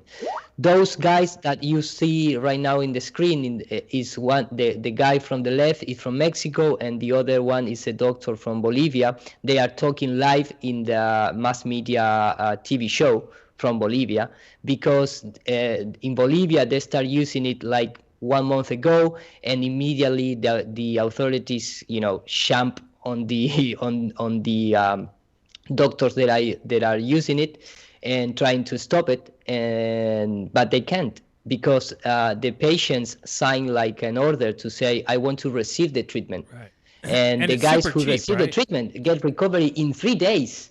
And in fact, if you go to, I believe it's super cheap, right, Hiru? Super cheap? Super cheap, man. Remember the email that I present came from Tim, a guy who listened us talk about this, and then he buy it in the United States. And after 3 years to have a really bad, really big problems to breathe, the guy start drinking MMS, and in 6 days they recover the ability to get breathe again. If you go to 19 minutes and 20 seconds, you're gonna see actual patients treat with that talking. Of course, it's in Spanish, but the guy is talking like 3 days ago I cannot breathe, and now I can breathe. In fact, I want to stand up and get back to my home. And we are talking more than 300 patients. Just in Bolivia, just in this private clinic, treat with chloride dioxide. And what I'm trying to say is, you have a lot of options to, if you have some kind of disease, it doesn't matter if it's COVID or whatever, you have this type of solution, which is really a revolutionary method. And why you can tell that is for real is because you have all the authorities jump on it and trying to debunk it. Mm-hmm. Yeah, I totally agree, because you can't trust anything these people are saying exactly. ever, and that's the whole problem. I mean, I don't trust anything in the mainstream anymore. It's all lies. It's all fiction to me. Oh. I no longer pay attention to it. I think it's unhealthy. I just don't know. What do you think these people have? Look at the guy. Sorry, look at the guy 3 days ago. The first one that speak is going to came now. Let's just play just a little bit. Okay. That one. No, it's going to came. It's going to came right now, because after this guy finished to talk, so what do you think can the see problem with the these state people, of the guy 3 days ago. So what do you think this person had? What do you think these people have? Well, if you go to new Germanic medicine, you have right away what they have. And if you have pneumonia, you have and it comes from problems. Fear. It comes from fear. Yes, exactly. Yeah. Look at the guy 3 days ago. 3 days later, with that solution, he recovered like nothing happens to him. So that's your proof right away. Of course, if you go to the FDI, no, it's not that one. It's the first one. Oh, sorry. The guy is the first one that appears at 19 minutes. That one. That was the guy after 3 days of treatment. No, you go too much in the future. Yeah, I got you. That one. Yeah, that one. Gotcha. So the fact is that, for example, the authorities of the state of Bolivia, they are receiving papers directly from the FDI. And if you search in the FDI, if you search for chloride dioxide, even that we show so many patent uses for respiratory disease, in the FDI, they are telling you that that's a poison, that chloride dioxide is a poison. And that is a lie. That's a lie, because you have scientific proof with the people that are using it. And now, really lucky for us, they are real doctors using it and make all the statistics and presented papers for the effectivity of the treatment. Well, you know why in America Alex, they're saying I'm it's showing- bad? Because Trump endorsed it. As soon as Trump said it was bad, he was taking it, then that's when CNN made a huge campaign saying it was no good. He never pronounced the word chloride dioxide. No, He never hydroxychloroquine. talked about the chloride dioxide. In fact, the guy who is behind this treatment, which is Andreas Kalker, the guy from Germany, he sent to Donald Trump a letter to assist the people in charge. Nobody replied him. With Donald Trump talk about was another thing. But if they want to really use it, they must go out and say with real words, chloride dioxide. Well, what was that drug used for before this? What was that used for before this? I don't understand the question. What was I'm saying the this drug? Yeah, like what was it? Did they you know how the hydroxychloroquine was a malaria drug? That's what it was. No. Yes, that is another thing. That is. I know. I'm saying, what is this? What was this used for before it was used for this sickness? The first guy who discovered this is an American guy called Shin Humble, and it's from malaria. He get recovery from malaria in Ecuador. And the guy, when he came back to the United States, so happy for the discovery, he believes that the scientific community is going to receive this mineral like a god. And in fact, it was all the opposite thing. And he came with a church called the Church of the MMS, because in the United States, if you create a church, nobody can complain to you, right? So that was the beginning of this treatment like 30 years ago. Then at the beginning of the 2000, a biophysicist called Andreas Kalker, that he lives in Germany and Switzerland. Now he's in Switzerland. I went in his house and visit his laboratory and things like that. He took that and he made better that solution. And he passed the last 13 years research about this, and he came with 4 patents. Switzerland give 4 patents for the use of this. What was so it how used is for? it be forbidden? But what was it used for, is what he's asking. For respiratory treatment, for rheumatosis, for well, I think hydroxychloroquine that same drug, chlorine dioxide, is part of hydroxychloroquine, apparently. No. It's in fact, the guy is saying that don't get confused. Hydroxychloroquine is something that you can use for malaria, but it's not part of this treatment. Not at all. Even 1%. It's completely different drugs. Oh, okay. Well, it sounds like a malaria drug heals whatever the hell's going around. So it sounds like maybe malaria is going around. LOL. What's this Instagram post you put? I'm showing it on the screen. This NBC contributor. Yeah, it's just this guy appeared over a dozen times saying that he had COVID. In an article, he admits that he never even tested positive for it. So it's just another crisis. So he's just thespian. making it up. Oh man, it's so funny. My wife was saying the same thing. They show all these little videos of these nurses sitting at their house talking about how it's the end of the world. It's like my wife's like, I'll just put on a nurse outfit and you can record me doing that and watch how quickly it shows up on the mainstream news. Like, they're not even doing any kind of following up. Is this person actually a nurse? Where does she work? They're not doing any of that. Tor Rasmussen says, "Is the masquerade for AI to see who don't consent? Could be." Anita Lotopus said, "I'm starting a foundation to bring much-needed awareness to the tardiomascular disease." That is really funny. And James Richard says, "When the government says on your knees, you get on your knees. The masks allow them to get an approximation of who will kneel." Yeah, it's a lot. Who said something used for lupus? What happened here? Did I just see that pop up on my screen? Somebody say that? Okay, I lost everybody. Bob said. I'm here. Bob said it was used for lupus. Is he talking about the Andreas Kalker one? Maybe, I don't know. Did you know that? I mean, is that what it was used for? Was lupus, or is he talking about something else? I know that that's one of the things that it's not you, it's Rodrigo. But Iru left. We lost her. But I know that Trump was saying this. It has been used for look boost. This has been used in Wonderful and la la la la when he talks about the hydroxychloroquine. So he has said that. Trump has said that, as far as I know. Yes, because he had money put on the pharmaceutical company that produce hydroxychloroquine, Bolsonaro, which is Novartis and Safoni. And even I showed that video when Donald Trump, talking with a Fox journalist, said, well, some people believe and are saying that I am involved financially with those companies. That's a lie. That's a lie.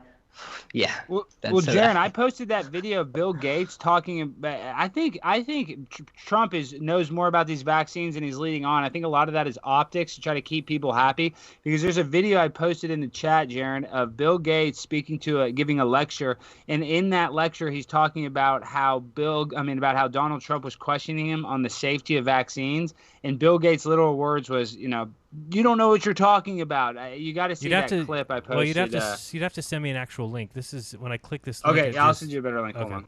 That's like from Bing, and it opens up in my Skype for some reason. But have you guys seen that, Rodrigo Eru? Have you seen the video I'm about to post?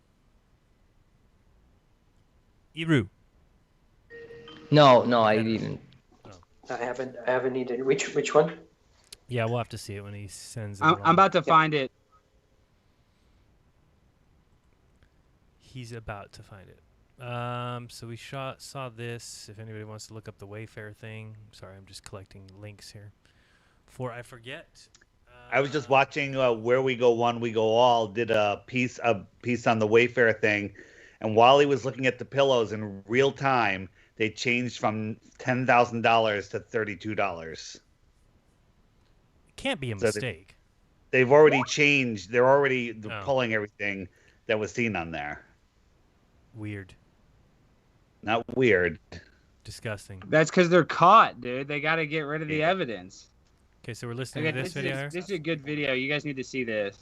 Okay, let's watch it here. Let me put it in a small box, see if I can get away with getting in trouble. Alex, I sent you the video on text. Yeah, well, I haven't watched it yet. I've been talking. I'm about to. But dude, they started deleting it as soon as the people started posting it on Twitter, and that's where they found the pillows. And they've even found little plastic pieces, like ancillary pieces that are like $5 listed for $15,000 with people's names that are missing. Insane. Interact with him because he's a leader of the free world. Say about those encounters behind closed doors. All In has obtained some never-before-seen footage that gives you a good idea of what one of the wealthiest men in the world, Bill Gates, thinks of the president. Bill Gates took questions during a recent Gates Foundation meeting with staff, and he talked about meeting Donald Trump. Here's what he had to say. Yeah, so I never met Donald Trump before he was elected. There was a thing during the election where he and I were at the same place, and I avoided him. But anyway, then he got elected, and so I went to see him in December. He knew my daughter Jennifer because Trump has this horse show thing down in Florida. In fact, he went up and talked to Jen and was being super nice.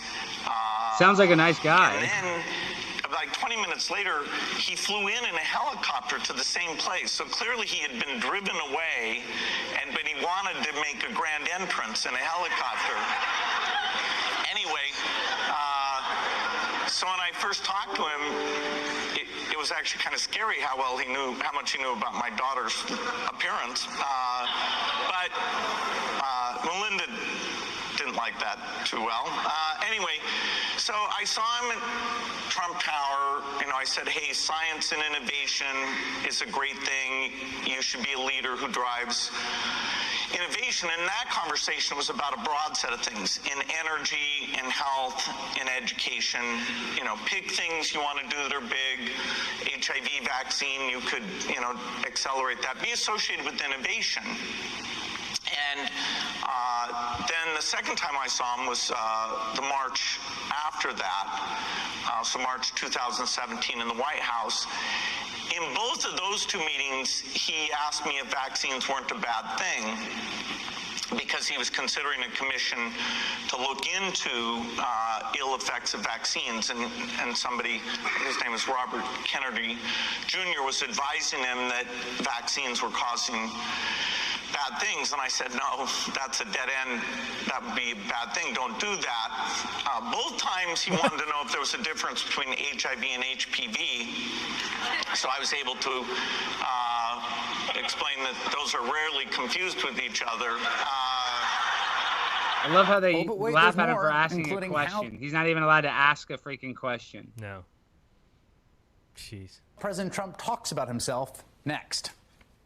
What about But I Bill walked Gates? No, in don't with do his that. first- No, don't do that. That's a bad. Yeah, don't do that. That's bad. It could be bad for you if you do that. We don't question those things. And so Trump used to be in with Kennedy and now isn't anymore, right? Or he booted him. Well, that's what it looks like. I mean, optically, because now he's talking about vaccines, and at one point, Trump obviously knew that there was ill effects to vaccines. I think he put Kennedy in charge of that, to look into it, and then that's gone now. So I don't think anybody's looking into it now. Probably one of the vaccine companies said, "Hey, Donald Trump Jr., would you Don't guys do like that. $500 million? Shut the freak up." Yeah, or this guy who's making billions off it. Yeah. I had never seen it. Iro, had you seen that video? Thank you, Iro. Very kind of you. Rodrigo, have you ever seen that? Did we lose everybody? You mean you mean Bill Gates talking about Trump? Yeah. I don't think I'd seen No, that I didn't. before. That's the first time. First time I've seen it. But yeah, I mean, all these people obviously are connected, right? They all know each other from whatever circles they inhabit, which, circles of doom. I love in that video how they had to put those salacious quotes on the bottom, like, "It was scary that he thought my daughter was attractive." Like, it's just funny how him saying you have an attractive daughter is all of a sudden now he's the sex predator. When Bill Gates is up in Epstein's Island chilling with Jeffrey Epstein, Right. No big deal. Stephen Hawking. Right. And everybody Stephen Yeah, Hawking, supposedly when Stephen Hawking, when he Richard invited him Dawkins. to the Epstein ranch, he had to create a bunch of ramps and a bunch of handicap stuff that wasn't there. That's how much he wanted Stephen Hawking at his island. Hmm. God, They had there's to so much they had to money. add That something is to the just a boat. puppet, right?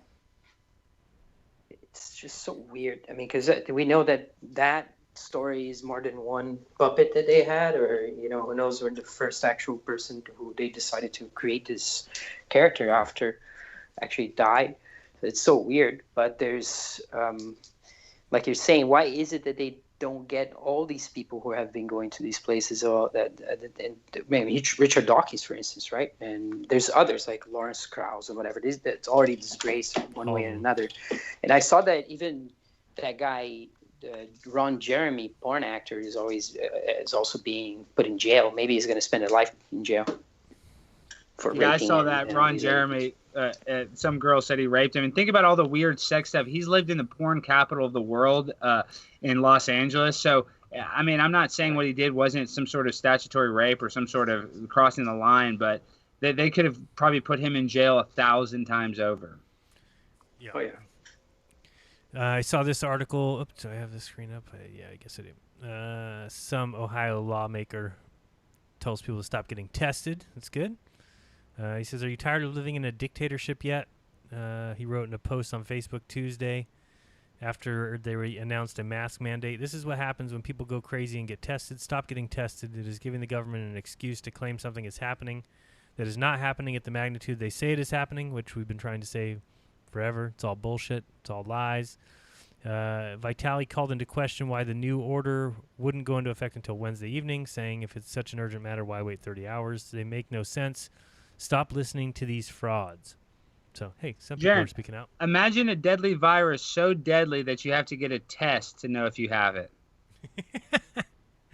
It's so stupid, too. And then I think, haven't they announced now that people don't even, this whole idea of asymptomatic carriers getting other people sick now, don't they say that's not true either? Well, they've gone back and forth on the asymptomatic thing, but I just don't know how a person that's asymptomatic, not showing symptoms of being sick, can spread it. I mean, you think that's just common sense almost. I mean, I know there's more science to it than that, but still. No, it's just a story. I mean, this is what you tell people. this is by design to take everything away from people. The jobs. I mean, the people are they're gonna pay for this, and I don't mean poor De Niro either. Well, what's going to happen when 2 years from now, 3 years from now, and they see that in 2020 there was no cancer deaths, or there was no heart attacks, or there was no, you know what I mean? The stats are going to be all screwed up. I just can't imagine that this insurance scam by these hospitals is going to be able to last for years. You know what I mean? Somehow this is going to have to end, and they're going to have to sweep it under the rug. And I think they're hoping for that to happen in November. But if Trump wins, dude, they're going to probably extend this every year. I don't know why I would ever stop at this point. People are just so gullible to it. I don't see why they would stop doing this. People need to stand up. This is your chance to stand up and say no.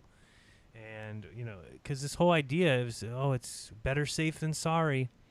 I mean, would people have allowed them to say, well, look at all these deaths that are happening in cars. We need to go down to 15 mile per hour max and put a stop sign at every corner. People wouldn't stand for that, right? So why would they all of a sudden stand for this? They're just so afraid.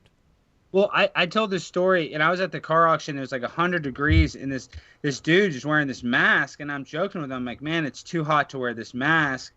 And he's like, yeah, you not wearing a mask, you can get my grandma sick. And I was like, as soon as he said that, I go, dude, but all my grandparents are dead. Quit bragging about your grandparents being alive. What I'm saying is people are trying to guilt trip you into wearing the mask because of some ancillary person's going to get sick, dude. That's not my problem. I'm not trying to sound insensitive. Like, I don't want to get people sick, but these people are creating these straw men that they're protecting that aren't going to get affected. Me not wearing the mask at the car auction is not going to get that guy's grandma sick, but he honestly believes that. No, it's all these talking points. It's what you hear from Tom Hanks. That's why, because people love the celebrities, and the celebrities are coming on telling them they don't respect people that aren't wearing masks. I told people, and they may not believe me, there's a ad on the radio when you drive around here, and I don't know if it's just in the Valley of California. I think it might be in the Bay Area too, that tells people to, that, hey, people out there, you're either part of the problem or you're part of the solution. It says, look around on the street, look around you. If you see people without masks, they are part of the problem. That's what this ad just tells people flat out. So, I mean, everybody must believe that. I mean, that's how easy it is. You could just tell these people anything. Pisses me right off. Well, it's a political issue. It just sucks that this mask is basically your vote in November, if you're wearing it or not. And then even though there's a lot of Trump supporters, silent majority that have to wear the mask because, the rules and regulations. And I get if a business wants to say you have to wear a mask, like, I believe in a less power of the government giving businesses their own power. I can see that. But it's not that. It's the government telling the businesses that they have to do it.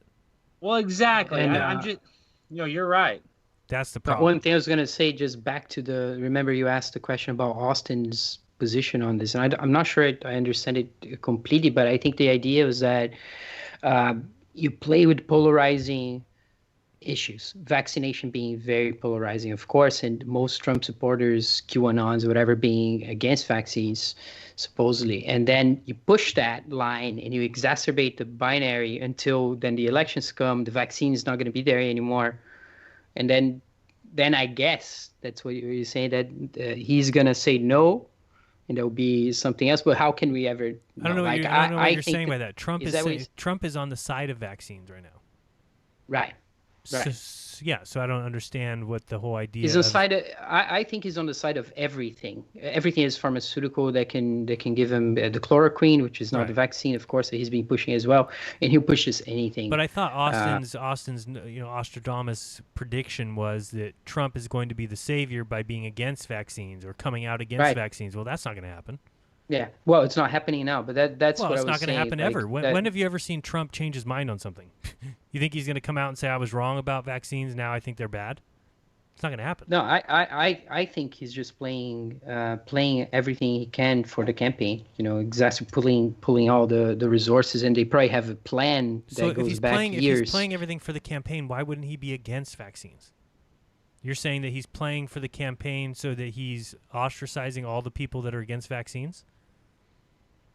I think he's saying that the vaccines are okay for optics, because he knows that he's going to get crushed in the media if he was to say vaccines are bad. So he doesn't even want to broach that subject. He's just feeding them bull crap like every politician. Imagine if he says, he should have said, like you pointed out, Jared, the other time. So what Austin's he should have said, don't. So what Austin's saying is basically when the election comes around, then he'll change that position? Right. Or that he will be playing both sides as much as he can for show, and then he will set the card, against it. But you can't tell, right? It's impossible to make that I don't know. prediction. I don't think think he it could be anything. He doesn't show me he's playing both sides. I haven't seen him play the side Mm-hmm. of anti-vaxxer at all. I mean, except for right at the beginning when he hired Kennedy, and Right. you're like, okay, maybe something He's good. will totally come of this. anti-vax. Yeah. Yeah, it's all just a show. I mean, all those guys are they just have different puppet masters, and they're all doing their bidding, and clearly he's Playing under all control of sides, Israel. right? I don't know. I just think that it's so few people that might be. I mean, now I think it's increased the amount of anti-vaxxers, but there's so few people that are really anti-vax that I think it's better for him to take the position, at least as to be pro-vaccine. Could you imagine if the vaccine is something bad and a bunch of people do get sick from it, and because none of us take it? Could you imagine what if they do give a vaccine and they turn on the 5G and the aluminum in the vaccine kills all these people? I mean, what would happen then? I mean, what would society do then at all the people that knew not to take it? What would they do with us? Well, did you see what they have coming next year? The Great Reset. Who's talking about this? Is Edu talking about this, and others talking about this? Is which one of these? World Economic Forum. If you go to their website right now, the World Economic Forum, it's called the Great Reset 2021. Yeah. Well, I think that's just kind of the idea of to get the new world order. They have to have a reset because they have to create a new currency like the euro. Or the dollar is not going to work in the new world order. You know what I mean? It's going to be a social credit system. So the idea of the Great Reset, I believe that's definitely possible. But I think it's kind of happening now because look at all these companies. All their structures are changing. Everybody's going to work on Zoom. All these schools are being canceled. Every kid's taking a class from their home now. And all the kids in Dallas can opt out if they want to go to public school because they're afraid of the virus. Like they're literally changing the entire landscape of our learning and our working culture. All because of the flu. Over nothing. The reset's happening, dude. They're resetting it right now. It's like when you push the video game. They push the reset button. Now we're restarting. Yeah, and I don't think people have an option at this point to not consent. I mean, yeah, you can try not to consent. That's what we've been talking about the whole time, but we were guys beaten. At this point, what do you guys think of the Deagle report, the population report for 2025? I mean, 5 years ago when we discovered it, we were like, I can't imagine. I can't see anything. But how do you feel about it now? I would think that could be true if they turned off the internet. Isn't that like it's supposed to be millions of people disappearing from the United States? Is that correct? The United That's States goes from 350 to 100 million people by and what 2025. almanac? What is that again? What is that website? I've looked at it, but I can't remember. It's an arms dealer kind of thing. Yeah, so that's what he's basing on how big the U.S. military will be and how much weapons they'll be buying that year. Here, Jaron, He says he has a disclaimer at the end saying that it's just speculation, that that people have asked, and he has some sort of thing he disclaims at the end of what they're doing there. Well, I'm gonna be one of those 100 million because I'm not taking a vaccine. I'm not eating the meat. I got enough rice to live for 3 years with my cats. All right, so I'm gonna be one of the 100 million that's alive. Y'all can mark that down. Isn't it Deagle.com? I'm not getting any. Yeah, I think it's Deagle.com. It's right there. And didn't he make some other prediction that came true or something? Maybe that gave him credibility, or I could be making that up. So you have enough rice, Alex, for 3 years. What if you have to go 3 years and 3 months and the only available food are your cats? I would die. I'd get a gun and blow my brains out. I would never. I'm not a Chinaman gonna eat a cat to get a boner. I would eat my cat and start crying. I wouldn't even want to eat. But if you shot yourself, you know what would happen? The neighbors would come in and eat your cats. You don't. Dude, I'm gonna eat my neighbors. I'd go eat my neighbors before I'd eat my cats. Gosh almighty, never. You don't miss a steak? My goodness. No, honest to God, the vegetarian thing I thought would be hard, and I'm not like saying you need to do it. Dude, I don't miss meat. Now I'm like so mentally triggered by meat that it actually grosses me out. Like occasionally I drive by a Popeye's chicken and I can smell that fried chicken. It smells so good.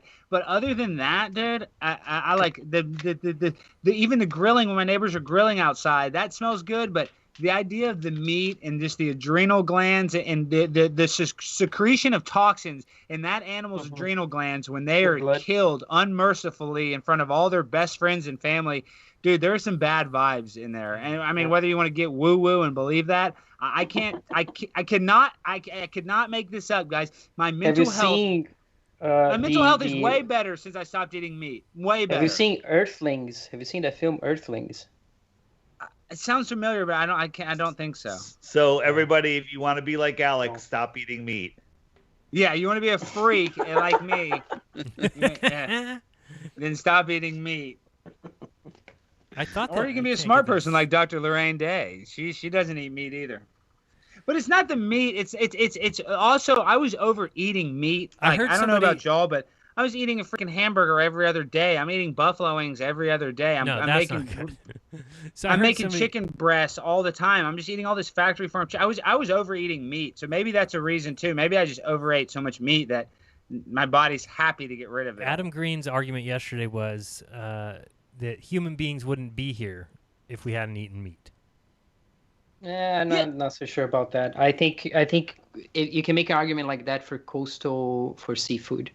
I think, but yeah, I don't know. That's the kind of thing that's so speculative. But for me, I go for seafood sometimes, and I go for egg, and cheese, and yogurt. That's it. I don't have red meat or pig or any of that. Chicken, no. Well, I cut it all off, and I'm from Brazil. Well, listen to this. I got to tell y'all my mass thing. So it's funny. There's like a local pizza shop here. Since I'm a vegetarian, I still eat cheese. So I eat pizza like every other day. And the pizza buffet I go to now, it's kind of like a sketchy pizza place well, not sketchy. It's nice. They just do like cheese pizza and pizza buffet.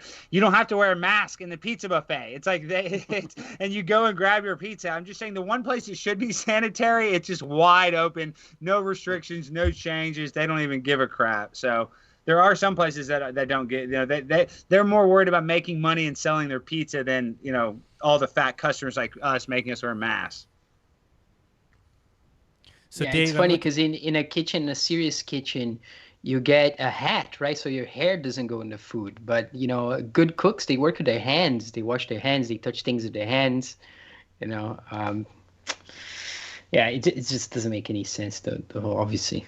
Right. Well, the most annoying thing is all this contactless fake stuff. It's like I can't tell you how much stuff I've ordered food to go because they're not open, and then they say it's contactless, but then you get there, you have to fill out your credit card receipt. So they're handing you a pin that's been. I mean, I'm not nervous. I fill it out, but it's like there's every restriction they put in place is basically pointless because there's some way you're going to get cross-contaminated. Like they got this plastic in the grocery store that separates me from the cashier, but the cashier literally touches every single item in my cart, dude. It's like, how is that sanitary to me, to anybody? Yeah. When, I mean, it just doesn't make sense. All this stuff is compliance. None of it has any basis in health. Dave, so they only have, though, they just have only America dropping in people, right? No, they have other places. Some places aren't dropping, like Ecuador. Well, what I mean is that it has it going from 7.4 billion now to 6.9 billion in 5 years, right? So, the whole it has planet? to drop. Yes, the plane. I thought it was more than that. Maybe they changed it. I don't think it's changed. Still shows America down to 100 million. But yeah, it looks like world figures 7.4 billion population in 2017 and then 6.9. I mean, still, it's a loss, but I could see that happening if they turned off the internet, to be honest. Really could. Why people just kill themselves because they don't have their Facebook? No, but I think that it could cause a lot of food issues. There's already going to be that. That could be what's next. Yeah, logistics. Logistics. I think if they just turned off Instagram and Facebook, we could depopulate by 200 million people. Well, that's the best thing I ever did was get off those things. But I'll tell you that right now. Do you guys believe the population figures? And just in general, I'm just wondering about you guys because how do we know that these 300 million people have been counted and all these things? Do you guys buy it into that, or I've kind of gone back and forth on that, but I don't think it could be that off. Like, could there only be 4 billion or could there be 9 billion? Sure. Mm-hmm. I mean, but what are you talking? I mean, if they tell us it's 7, would it be that big of a deal if we found out it was 4? What difference does it make? No, I mean Supposed to really. be I mean, there's a difference. lot of people who talk about that, but I've never understood what difference it makes. Like, is there a difference? Well, I mean, if it's well, not. I mean, there would be a difference in that they can generate the impression that it's growing so fast, right? That's the one thing that the numbers tell a story, but how do you confirm them, right? If you don't believe them right Well, away, you're always skeptical of them, then you're fine. But you know, I mean, just think of how fast things were manipulation. growing in like the early 1900s or 1800s, where people were having 8 to 15 children per marriage. I mean, that's not happening anymore. Well, So if you it's- listen to Bill Gates, he says it's a huge problem and that he needs to reduce the population by 15%. It's You guys ridiculous. have heard him say that? Absolutely. Yeah, yeah. And that's the lie. But I just don't think it makes a difference if you say there's 4 billion or 8 billion. I don't know what. Yeah, no, really the you're difference right. is. You're right, because nobody actually knows what's the difference. Like, can you count the difference? If you look at, well, I mean, I guess if you look at 5 billion compared to 10 billion next to each other particles, right? But nobody can actually fathom that. It's like, it's kind of like, it's mathematics, right? You know that. Yeah. It's How just to- like light. How to billion lie years. with statistics, right? I mean, really, you just Yeah. need to drive across the United States, like I said. I mean, I'm in a city here in California. If I drive 10 minutes from the city, as far as I can see, will be empty land. So, I mean, that's Same here. yeah. I mean, and that's pretty much it everywhere. I mean, maybe not New York, but even New York. I mean, drive. Dave, how far would you have to drive away from your house to see empty land as far as you could see? Not very far, right? I don't know, a couple hundred miles. A couple 100 miles? Yeah, maybe. Really? Just to see I nothing? mean, in well, the- I mean, I got to get through. There's places in Connecticut that are empty, so no, I'll change that. It's Right. just like I'm in a very hilly area, so that's it's a tough thing to do. Right. I mean, you know, we're up in Woodstock, New York. There isn't a lot up there, so Right. once you pass New York, it just becomes open. I mean, if you've driven across the country, right, Jaron? Yeah. It's empty. It's There's empty. nothing there. No, so there certainly is no Hey. population problem. Well, Different, that different brings here. up. Here it's all kind of settled. I mean, in the Netherlands, right? Anywhere you go, you do have fields and stuff in space in that way, but it's settlements everywhere. I mean, I guess across the United States, Well, you yeah, probably but get there's- lots of farms. Yeah, somebody owns the land. It's not like Right. you can just drive off the No. street and camp out. Yeah, there's some places. I mean, driving from Salt Lake City to San Diego, that I did it a few times. Then you get some stretches which just seems like total wilderness, like nothing, Right. kind of thing. Yeah. What were we saying, Well, Alex? It's like okay, this sounds so stupid, but I was thinking about this the other day. You know that video I made of Shaq, but Shaq talks about how when he drives from Right. California to Florida, it's flat the whole way.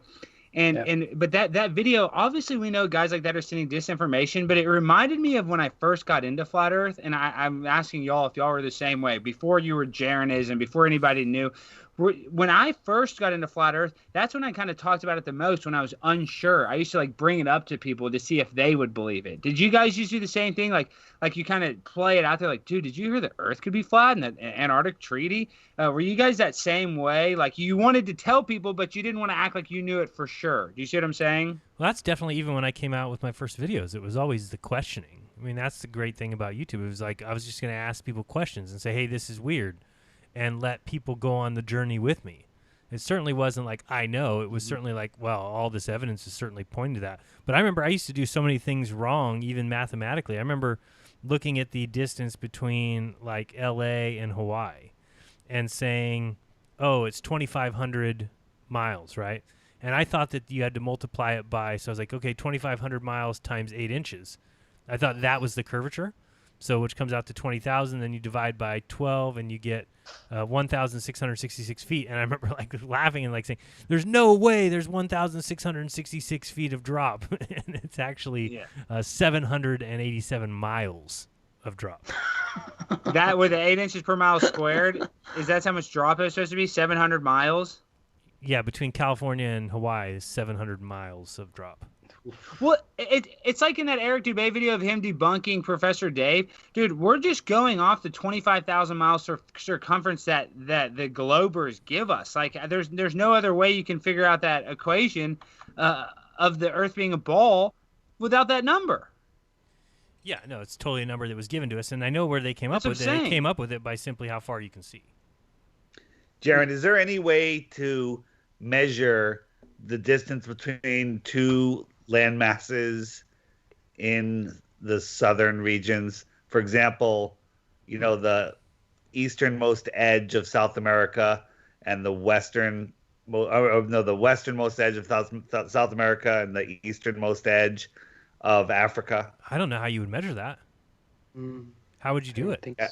No, I'm just saying I have Globers saying that it's measurable, it's been measured, and I'm like, you could measure it on paper with, but there's no way to measure it. Like in a boat.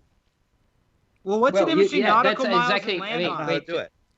Yeah, well, one thing you can do is that if you look at a submarine cable map, you see some cables that they tell you the size of the cables, and you can kind of get a sense of what the distances might be, but some cables don't even go they don't where stretch you just across mentioned. the south. That's why I've always had a problem with that. But you're right, because if they would have done that, if they would have said, okay, we need 6,000 miles worth of cable to go from New Zealand to South America, and then they got out there and realized they were 3,000 miles short, it would have been the worst thing ever.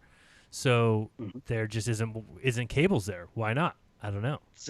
So check out this synchronicity. So you guys know that I did the transatlantic windsurfing race in 1998, and it was supposed to go from New York to France, but we had a Russian icebreaker, the Captain Klebnikov ship, that couldn't get into American waters, and we had to move the race at the last minute from Newfoundland to Weymouth, England. Now, Newfoundland to Weymouth, England, which is up the English Channel, easily done on a globe or a flat Earth, okay? Because we're way in the northern hemisphere. It's like 2,000 miles. Where distances would be the same. Yeah, the distances would be the same. We did it, the whole thing. And then a year or two later... How many people in the boat? There were, there was crew, and there was Navy SEALs, and we had, we had this whole thing, but there was 4 teams of 4 sailors each. So there were 16 sailors. And then, each, like the American team, which I was on, we had like 8 crew people, including a chiropractor and all sorts of stuff. But it was a huge deal. So then a couple years later, I was invited to do it again, and they were going to go from the easternmost tip of South America to the westernmost side of Africa. And I said, I'm not doing it, because the way they were doing it was crazy. I had no idea the Earth was flat. Nothing crossed my, none of it made any sense. And instead of having a giant ship, they were doing it on, each team had its own like 30 or 40 foot, boat with a little mini cabin and everything. And it was just, because it was done as a relay race. But the second they got a lot of flack, and then literally the day the race started, they were raided by like military, stopped them. They said there's a storm. They made up and they literally evacuated them and pulled them and canceled the whole race. And I'm like, it was probably a good thing, because, there was a storm out there or something, but they stopped them. And I never really thought about it until I became a flat earther, that they stopped them because that trip was going to be, they weren't going to make it because it was 3 or 4 times the length that they thought. Crazy, right? Yeah, it's interesting. No, absolutely. So it makes you wonder if there's something south between Africa and South America there. If there's something that they want you not to get to. I just think that they their plan, they have food and calculations for a trip that might be 2,000 miles, and it's going to be 6,000 miles or 8,000 miles. Well, I think when you see the Malaysian Airlines flight just disappear in thin air, then we know it's a lot bigger than they say. I agree. In fact, I think that thing dumped off in a part of the ocean that's just not mapped. It's not on GPS, and so no boat can go find it, because all boats are going to go by GPS. So that believe me, you wouldn't have a clue what you're doing out there in water where you can't see any land for as far as the eye can see. You're just going to follow your GPS. So if there's a bit of water out there that's not covered by the GPS, nobody will ever go there. It just doesn't really exist. On some of these maps, they show this cable going from... But doesn't that cable say proposed? Okay, yeah, because I was going to say on some maps I don't see it. That's a proposed cable. Just like a proposed windsurfing race across there. Right. There's also a proposed cruise across there.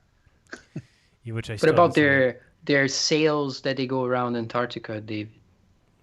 Yeah, What well, about those. those? They Well, I've always looked into those speeds, and they come back that a boat going, and the boat doesn't go too far south. It kind of hangs up in this region or something, and the speed would be it comes out to like 2 to 4 miles per hour or 2 to 4 knots for the whole trip. I mean, it's just stupid. Now, anybody on the boat is just going to believe that. Why? Because they're going off the GPS. That's what it says it's doing. They would have no idea that they're traveling further than that. And you would have no idea how to even check your speed because you're going in current. In fact, what I've always kind of felt is true is that the current must be moving a hell of a lot faster than they say, because you can't go the other way. Somebody can't sail around the world usually going west. They won't even try it. No, they do that. They've done that for a while. Not really. Not to from make the- speed records. Oh, no, you mean with the wind sail, or because I mean, there's traders that have done that, right? For hundreds of years, going west, Yeah, I'm going talking, to I'm the talking south about like and people crossing. that are in yachts and stuff that try and right. that try and circumnavigate. They all seem to go right east because that's the direction that the currents go. But again, I mean, if you look up how fast the currents are, I think they come back at like 1 mile per hour. That's what they claim. But again, I think the currents. How would you even measure that, right? Would you know the speed of the currents? And like in the sea, there's like undercurrents and other things. I don't know. It's weird. It's very weird. I wouldn't believe it. One thing that blew me away when I saw it was the thing that Bob showed was a while ago, that the tides are not. Some places have no tides. Yeah, it's really weird. I thought, what? I mean, the ocean doesn't change. It just remains the same in some places. And that just basically flies in the face of the whole idea of the moon pulling the tides and all that stuff. The gravity that that's surely some bullshit. Love. Yeah, the moon and tides thing is such a joke. That has never, ever made sense to me, and I just don't understand how it makes sense to other people. Oh, Dave, explain how the moon and the sun today in that video I sent. David here? Yeah. Just sticking on the tides for a second. Why would the tide not be as big when there's a new moon if the moon's just there? The moon's still there. Yeah, what the hell's the difference? Why wouldn't it be the same as a full moon? Right? Absolutely. Right. Yeah. If it was gravity, so I think Right. it's how charged up the moon is. Well, like I've always said, don't you think if you put a box next to the beach, let's say you put a camera inside the box, and just in the box, all that was there is a hanging piece of string. Well, if the tide was being pulled by gravity, then that string would sway. It'd be like a pendulum almost. If you just picture a hanging string, if you had a camera in there, when the tide came in or out, if it was because of gravity, wouldn't that string get pulled one direction or the other? It wouldn't move. Not big enough, Jaron. Well, why not? It does have it. Water. Well, what does happen is that Elias effect. Remember that when the eclipse is happening, that the Foucault pendulum takes a wild turn, and that is pretty wild. Well, I do believe that the sun and moon rotating above us does move some sort of ether around, because the sun is such an energy source. I mean, we know that it creates energy when it's not shining on it. The plants need saying when the sun's not shining, the plants are getting that same energy. I'm pretty sure that's the salt water, right? Because it doesn't happen in lakes. So I think that the sun and moon are magnetic and move the salt in the salt water. Alec, well, it's an electrical connection, and the salt water. You just got to talk to L.C. King about it. So it wouldn't move. It wouldn't move my string in my string example, is what I'm saying. Right. So, Alex, do you know why in the helio-nonsensical model, when there's a high tide due to the moon on one side of the Earth, there's a high tide on the other side at the same time? No. So the moon is pulling the water up and away from the Earth on the close side. And then the gravity of the moon is also pulling the Earth away from the water that's on the other side, causing another bulge of high tide. So that's how it does double high tide.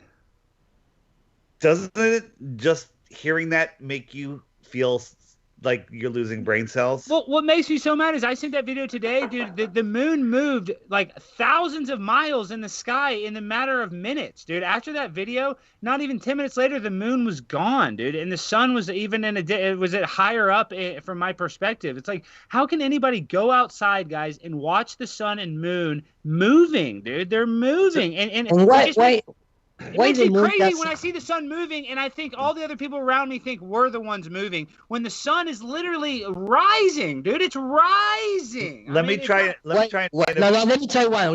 Why the moon? Why the moon doesn't move the clouds, which is another fluid? And don't tell me that it's based on the mass, because we have clouds like literally weight like 1,000 of tons. But is there salt in the water of clouds?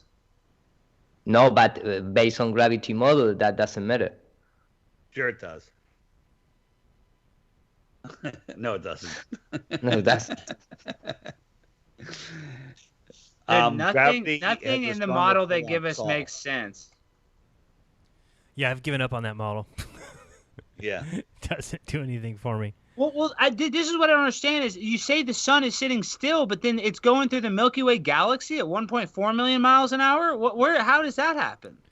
Hey, yeah, Jared, can you pull up the picture that Alex put in of the sun and the moon today?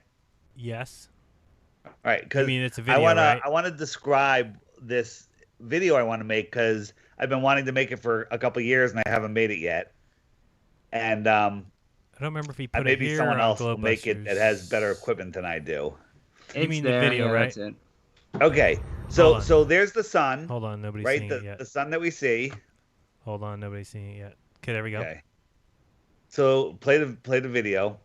So there's the sun that we see, and it's at its point in the sky, and then when Alex looks over, and there's the moon. There's the moon, but it doesn't line up with where the sun is because the lit part of the moon, if it was a sphere, is pointing kind of up, like to the 11 o'clock point, right? It's going up to 11, and the sun is way down lower, right? Everybody see that? Yeah, the sun was lower than the moon, from my perspective. Okay. So I believe that the sun and the moon that we see are projected into our reality, into our dome. So imagine you have a big glass dome, and you have literally a film projector, and the image in the film projector in the lens, and a lot of kids won't remember this because you've never even had film projectors, like a rear projection. You can look through the screen and you can see the light, the source of that projection. So if you have a projector which is projecting a sun, which is a solid light, a solid piece of light, and it's a foot away. Let's say this dome is, I don't know, 5 feet high, and the sun is 3 feet away. The sun projector is 3 feet away from the dome. Well, if you look in the dome, you're going to see that projection 3 feet inside the dome. You with me? And so it's magnified. So inside the dome, you're going to see that projection. Like if you were standing on the floor underneath the dome and looking up at that projector, which was 3 feet above the dome, the projection is going to be 3 feet inside the dome. If I move that projector a foot, a foot away from the dome, that sun that you see is going to move up closer to the dome, and it's going to be a foot away from the inside of the dome. This is a fact. You can do it with a dome. You can check it out. You can do it with a mirror. It's the same thing you're describing as a mirror, right? I mean, if you... I don't want to say mirror because mirror reverses things. So this isn't reversing. It's not reflecting. It's projecting. Okay. So you can do this experiment, and it works. It's similar to that toy, David, like so, the toy that makes hang the on, holograph hang on. kind of thing? So now you have, and again, there's a lot of words without images. You have the, and when I say it's the projector, I'm just saying it's a projector because that's what we're using.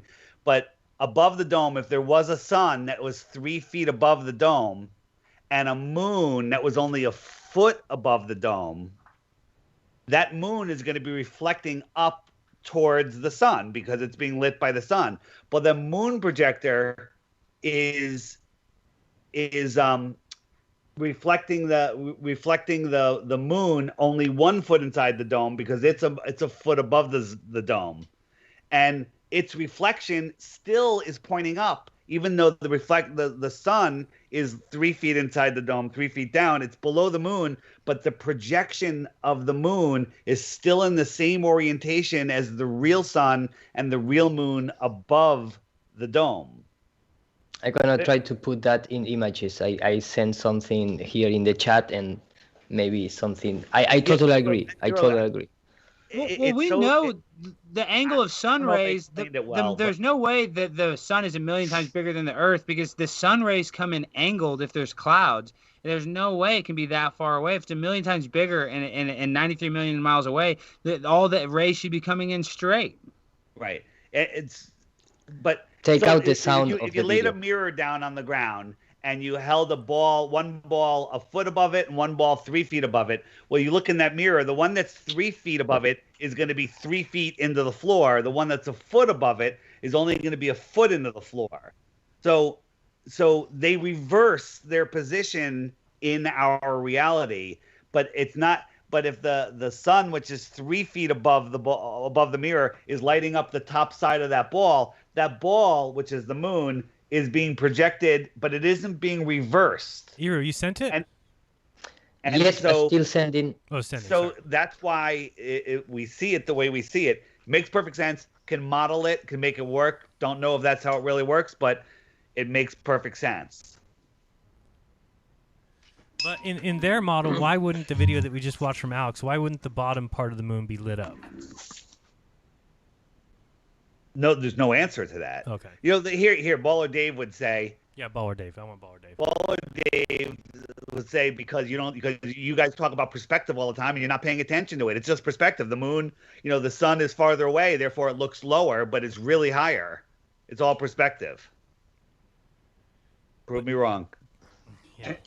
I just know it's not 93 million miles away. It's so ridiculous. What's even more ridiculous than that? More ridiculous than that is the closest star being 25 trillion miles.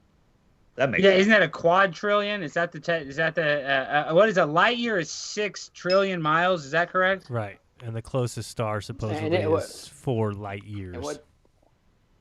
It's hilarious that they tell us these distances to stars, and at the same time the whole thing is moving at the same time. Sorry. They're able to keep up with it. The sound. I don't think I can. Is there a way to lower the sound on YouTube? I mean on Skype? I don't. Maybe you need to make like a right click on the file and say download it as, save as, and you save in the desktop. Yeah, and then you play without Skype thing. If I do that, I think if I play it my viewer, because you have it filmed the wrong way, you didn't film it correctly, it might be a problem. I'll try it. We'll see what happens. Well, then if you want to, I can take out the sound and resend the video. Hold on. Hold on. Why is it No, let me. If you want to, I can. Let me see. Save. I'll try and save it and see what happens. But sometimes I think that my video player will spread it out for some reason. So I'll try it. I'm going to make it at the same time just in case. Just in case. Hey, we never talk about it. This is probably too deep for a question. Dave, what do you think about astrology? And Jaron, what do you think about astrology, guys? Yeah, well, it makes a lot more sense when everything's closer. It's people that are astrologists that do readings and stuff and don't believe in the flat earth. I'm like, how can you believe in astrology in the heliocentric model? It makes no sense. No, it makes perfect sense in this reality. Is this a problem, Iru, or is it okay that it looks like this? Okay, I'm gonna sing without the sound. Well, here, I have it like this, but it's kind of shaped weird. Can you still do it? Did you guys ever follow up with that? Yeah, no problem, but... Okay, go ahead. Okay, no, but really quick. No, go ahead, Rodrigo. Go ahead. Are you talking about Team Gas guy, the guy that called? Let me just send you the video. I'm gonna send you the video without the sound in more correct way. Rodrigo. I was just wondering if you guys checked that Team Gas thing. I made a little video about it, but you should check the whole thing. It's very messed up. Go ahead. He emailed me. We were supposed to talk yesterday, and then he stopped responding. Like, I don't know if he got spooked out or what, but he hadn't responded. I'm sure he'll get back to me. But that video, you really need to watch that, Jaron. It's called Animals Season 2, Episode 5. Oh, right. And it's basically the predictive programming, revelation of the method of what's going on now exactly. Yeah. But did you like the show, Rodrigo? I kind of thought it was funny. And then they had RuPaul as the person. He's like a transgendered. That was the most transgendered pro Hollywood Mark Duplass made thing I've ever seen in my life. You see that Andy Richter in it? Those guys are the biggest Hollywood shills ever that made that video. Right. Yeah. The Team Gas guy was freaking out because he thinks that these are dangerous people as well. And I didn't see the whole thing. I watched the beginning that they tell about the plan and what the green pill is. And I mean, that was creepy enough. And I mean, I didn't like the style. It's the kind of thing that adults like cursing or whatever, that they do it for no good reason. And I don't know. They have that reptilian sitting in the executive's desk in the company. And well, dude, that's just like that whole thing is just like Pizzagate and how you look at his James Alefontis' social media. They do stuff to be shocking. You know, they want to be provocative. So that's what that show is. You know, they want to be ultra. That's why they put RuPaul as a man, because now they're transgendering the transgender. Right. You see what I mean? They're flipping it. They're inverting, because usually RuPaul is in drag. So they're like, let's show him as a man. Yeah, you know, but you see how that doesn't fit at all the Animal series? Like, have you seen the other episodes? Oh, exactly. Oh, I know it. It didn't fit it at all. Not at all. It's totally out of character. And the people, Mark Duplass, the director, you know, he's tight with Obama. I'm saying, when I say these are the biggest Hollywood shills, these are the people that make the One United concert. You know, these are the people that make those stupid videos like we're all in this together when they're on a yacht. Like, they're the biggest brainwashed social engineer celebrities there are. All the people involved in that particular episode. So, okay.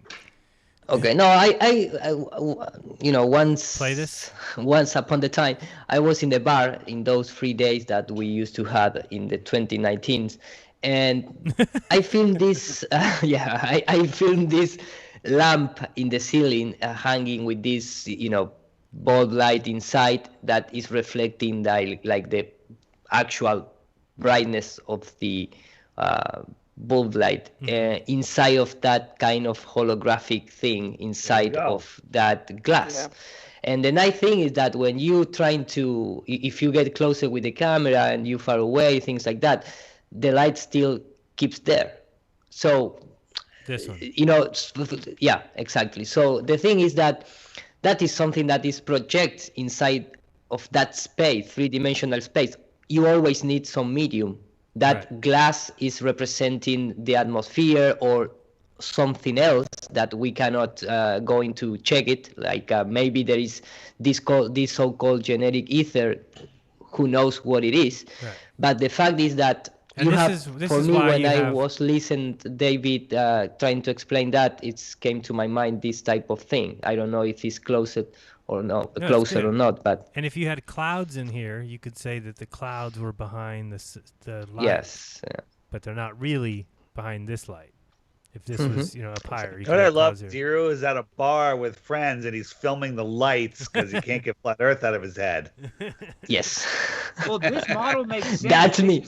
This is what it seemed like when I was looking at the sun. It looked like I was looking at some secondary light ray, kind of like that, because it was so low in the sky, it seemed like. Yeah, and Jenna, I ruined it. I broke it. I broke it, man. What happened? I don't know. Try it. See if I can figure it out. Just a simple video. This is not audio. I take out the audio. So why you have trouble? 15-second video and I can't play it. No, it's broken now. Okay, but I believe everybody understands it. Yes, I think so. I saw it.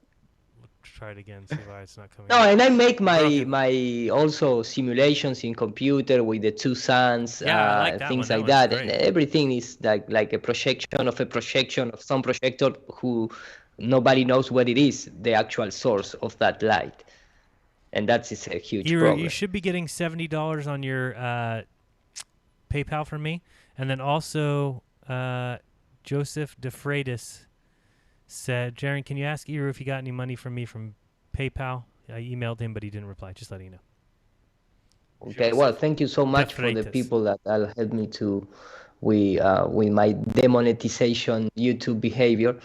So thank you so much. Right now, here in my PayPal, I don't have anything. I don't know if maybe he sent me to my old PayPal account. Go ahead and tell people the correct place to send It's PayPal. npt.red. The email is npt.redpill@gmail.com. That is my actual PayPal. Okay. But I have an old one, which my name and my surname, and maybe he sent me there, so I'm gonna check that other account. But I had trouble because that belonged to an old. I receive it. I receive it. Thank you so much, Pieter Chandepor. What a nice name, man. You are from an actor from Hollywood. Yeah. And don't forget Michael Kamazi was the one that sent the $70 or the $100. So that guy, we got to thank him. He's a nice guy. Yeah, he's the guy who won at the casino. So it's NPT. Repeat the email. npt.redpill@gmail.com. Yes. That's for Iru's GoFundMe. Thank you so much. GoFundMe. PayPal. I have a GoFundMe if people want to support my home birth. Can you believe how much we had yesterday, Dave? Awesome, huh? That was great. I was hoping that if everyone in the chat threw in $2, we'd be done. It was actually Dave's idea, so I have to thank Dave for that because we paid the $800 down payment. We were going to try and save up enough, and I was like, I don't know if I'm going to be able to do this. I think I'm going to have to borrow some money. And, Dave said, what if you try a GoFundMe? And I said, let's try it and see if we can do it. And it's been great. Let me show people where we're at now. I actually haven't been there today. Let's see here.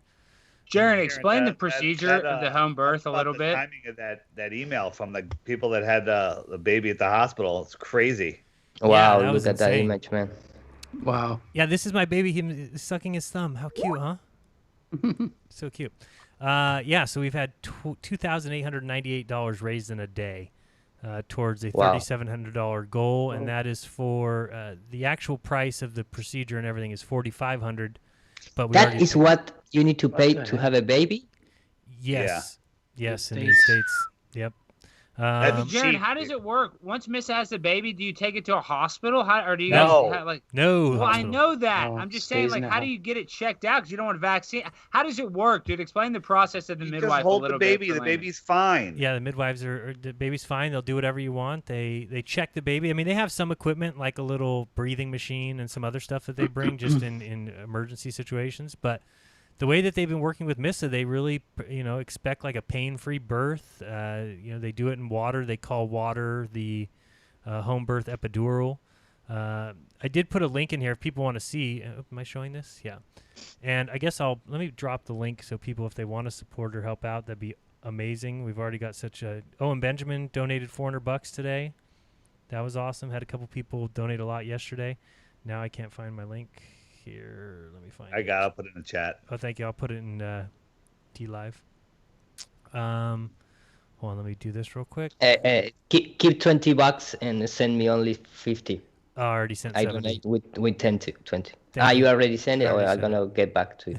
It's not so much. It's not so much. No, but I appreciate you always being here. It's great. No, Alex Stein donated. Appreciate that. Let me drop this in here. So, yeah.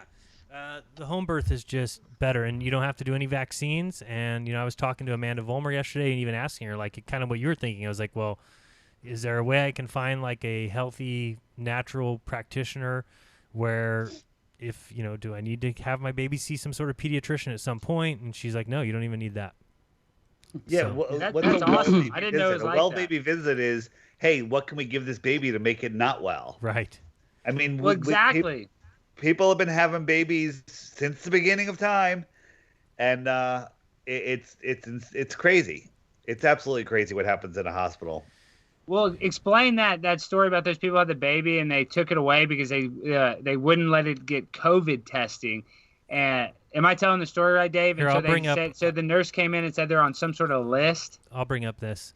So so this is from somebody. Was this on Facebook or where? I don't know what this is from. No, my buddy Mason Crystal sent it to me.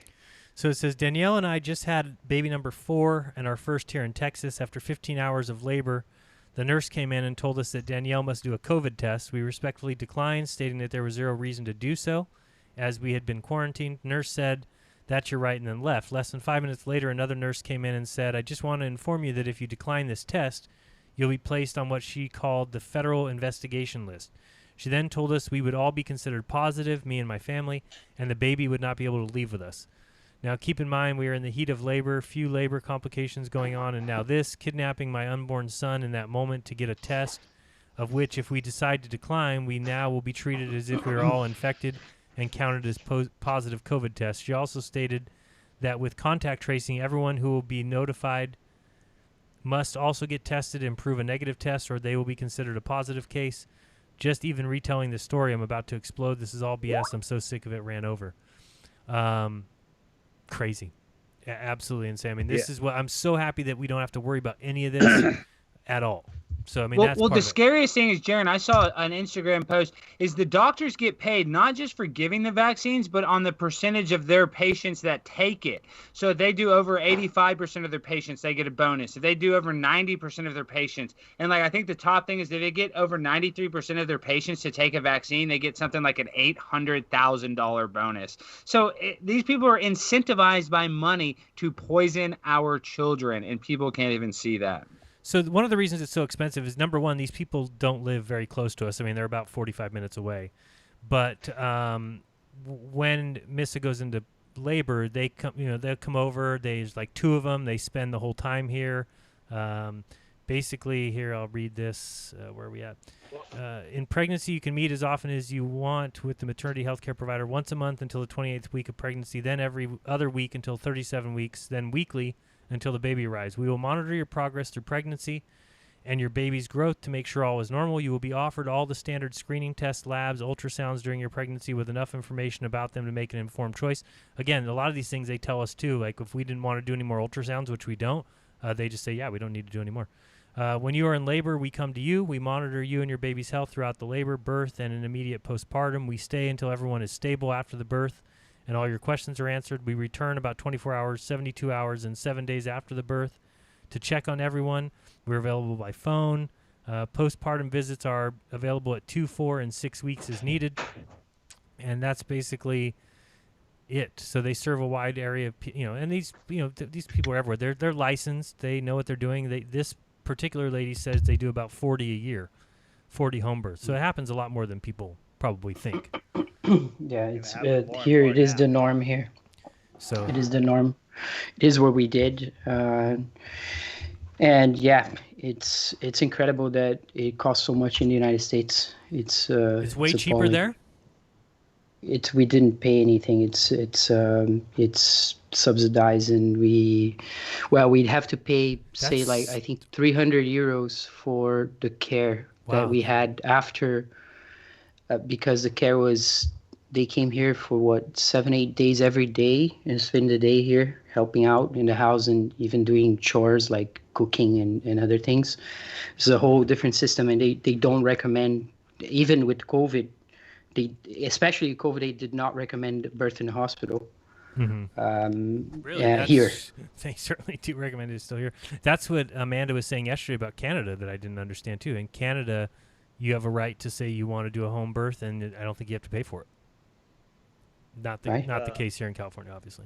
That's one good thing this COVID nonsense is doing is more people are going to be having home births and not bringing their kids to the doctor. Yeah, it'll be so great. So we really have to thank everybody for doing. I mean, the response has been absolutely amazing, and we were worried because people should know, or I don't know if they know, but I live very month to month. We've got very low bills, and if we were able to save a couple $100, then the following month something's due. Either the car license is up, or it's like impossible to save money. So we were worried about how we were going to do this. We were able to save enough for it says right here, $800 deposit was due when we hired them. That was a couple months ago, but now we're getting close to the. You don't have to pay the remaining until right here, 37th week of pregnancy. So we've got about 2 months until then, and we were like, all right, what are we going to do? We're going to have to borrow money from somebody and then pay it back over time or get some sort of loan, and this is going to really help us not have to do that. So we have to thank everybody for that, including you. Jaron, I mean, not to toot your horn, but you put so much effort. I mean, you do all these shows. Some people listen all the time, and it's just like, think what we used to pay for our cable bill. I mean, most of us don't have cable anymore, I would assume. I'm probably wrong. Probably a lot of people do. How many here do you have YouTube Premium, Dave? It's the best thing. I don't watch any commercials. I don't. I have a free version. Thanks, Rodrigo. Jaron. Thank you so much, Rodrigo. You're welcome, See man. that Of course. donation. Really appreciate that. And Joe, Unfortunately, you know that now that baby belonged to all those people that donated. So you must do some kind of Truman Show or something like that, right? Truman Show. Yes. I know. Everybody owns the home birth now. I don't have to live stream it, do I? No, Okay. man. Don't think you want You to see could. You could to the patrons, you know. Only for the patron, okay. I don't know if anybody wants to see that, including myself. Oh, no, no. I'm just kidding. I have to wanna say, see because it. you mentioned the Truman Show, one of the biggest fights that my ex-girlfriend ever got in, I showed her the ODD TV video and how the Truman Show is basically like the flat earth symbol, the symbology. And she thought I was the biggest freak in the world when I showed her that video.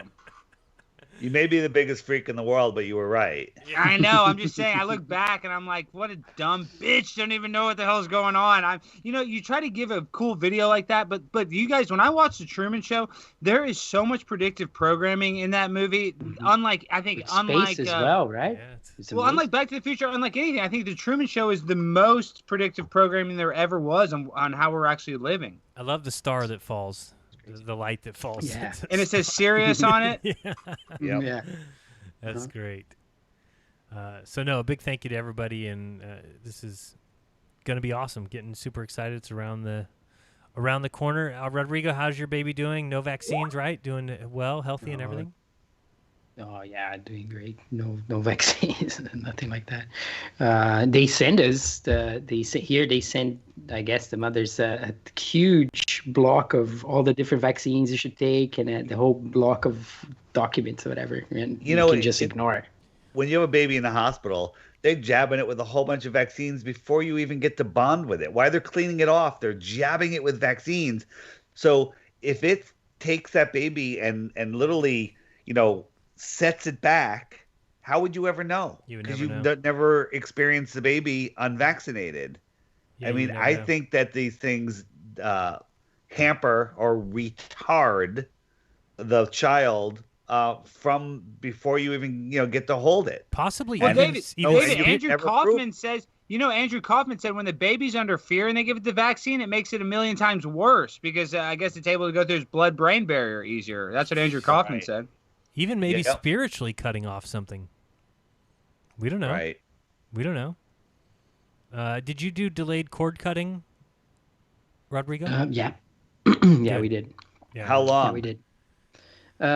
Not so long. We didn't do the lotus birth, which is when you keep it. People do that here, but you can do that. You can keep the placenta for as long as you want until it dries out. You're supposed to eat the placenta, Jaron. If you bake it at 350 for about 2 hours, it's delicious. I'm a vegan.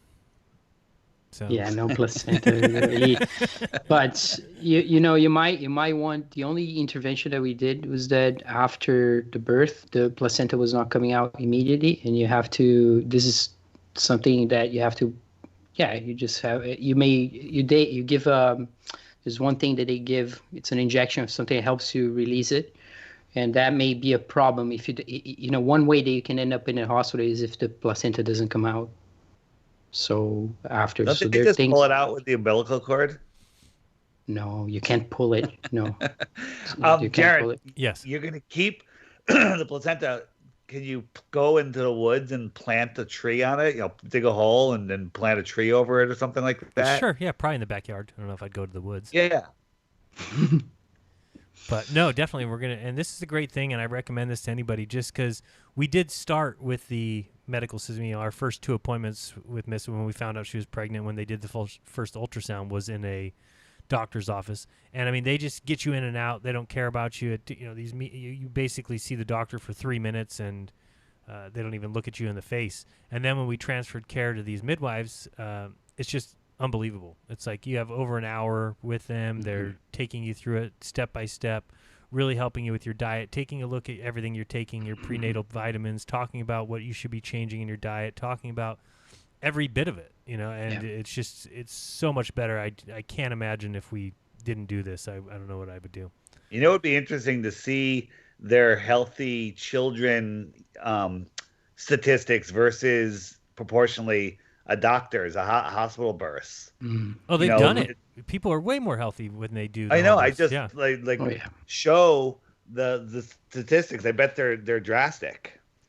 Oh yeah, and also keeping the mother on the child. What the midwives would do is that they will place the child on the mother and on you right away, and you get that bonding that will not happen in the hospital. Right, and you're not supposed to clean the baby off right away either. Right, you're supposed to leave all that coating on the baby for a while. And people don't realize in the hospital they take the baby away, they cut the cord instantly, they wipe off all of that biome that's on them, they inject them with poison, and then they put ointment in their eyes, antibiotic ointment. So now then they hand it back to the mom, and the baby can't even see the mom. Right. Oh my God, they put things in their eyes? Yeah. They put antibiotic ointment in their eyes, and the baby can't see. Yeah, they do it in every hospital birth. Infection. Why did they do that? I forgot the name of it. The real reason they do it is so the baby can't bond with the mother. That's my opinion. But they say they do it to stop infection. Infection, it will happen right away after birth, like that. Yeah, I don't know. My wife's father, he delivered the 3 babies at home, even one without the doctor, just midwives. Well, that's what Amanda said yesterday. Amanda said if she had another baby, she did her first one with midwife, but she said if she had another one, she would do it at home without a midwife. She would do it just herself. First birth is not recommended if it's the first one. Right. No, this is the first one for Alyssa, so obviously it's not. We wouldn't try it this time, but I see where she's going with it. Go on YouTube. There's some videos on YouTube of some families that are they go off into the woods with their kids and have the baby in a stream while the kids are playing in the river. Missa showed I saw that. Yeah, Missa showed me a video the other day where some people showed up at the doctor's office. She just had it standing up in the parking lot. They ran out and the baby just falls out. All right, we did it. Wow. It's pretty crazy. I don't know if that was her first. I doubt it. But there's a small percentage of women that feel nothing apparently with childbirth, but it's a thing. Yeah, well, I mean that's what having these midwives really help with. They really work with that, and then they obviously think the water has a lot to do with it. If you want to call it 0G. If you want to call it weightlessness or whatever you want to call it. That's what what the midwife told me. She's like, because I was wondering because the baby, when it's getting ready to be born, the head goes in its position right towards the entrance, the outer way, the way out. And, it's upside down all the time. And I was like, how does a baby stay upside down like this and it's comfortable? She's like, well, there's no gravity. There's no gravity inside the water. I'm like, okay. But yeah, it definitely makes a coating. When the water breaks too early, the birth is more difficult. Mm-hmm. You want the water to break inside the water when she's already in the water. And when it happens, it's a big break. The midwives are telling stories of being splashed in the face when the water breaks because it's a big bag. Mm-hmm. It's a bag that breaks literally, and the water is pink. I think it's sweet. So the baby is born in the water, and they were all saying that cesareans are there's a problem with cesareans because the bacteria that's in the what David was talking about, the biome of the mother that's in the vagina and the anus and everything is good for the baby, right? Because it helps. And in the cesarean that is all cut off. Yeah, Amanda said that yesterday, that it really helps for the baby to come through. They have totally different makeup if they don't come through the and I was listening to James True today, and he pointed out that the squeezing of the baby is part of an important process that is necessary. And I've always done, if you watch butterflies, when they come out of their cocoon, if they don't squeeze their way out, they don't thrive. And there's some truth to that with human babies. Yeah, their heads are different because they go through the canal, and their heads actually gets flattened. So in our baby, you can clearly see that when he first came out, his head was because of coming out and being squeezed, it was different, and then it starts to be reshaped and to form. It's yeah.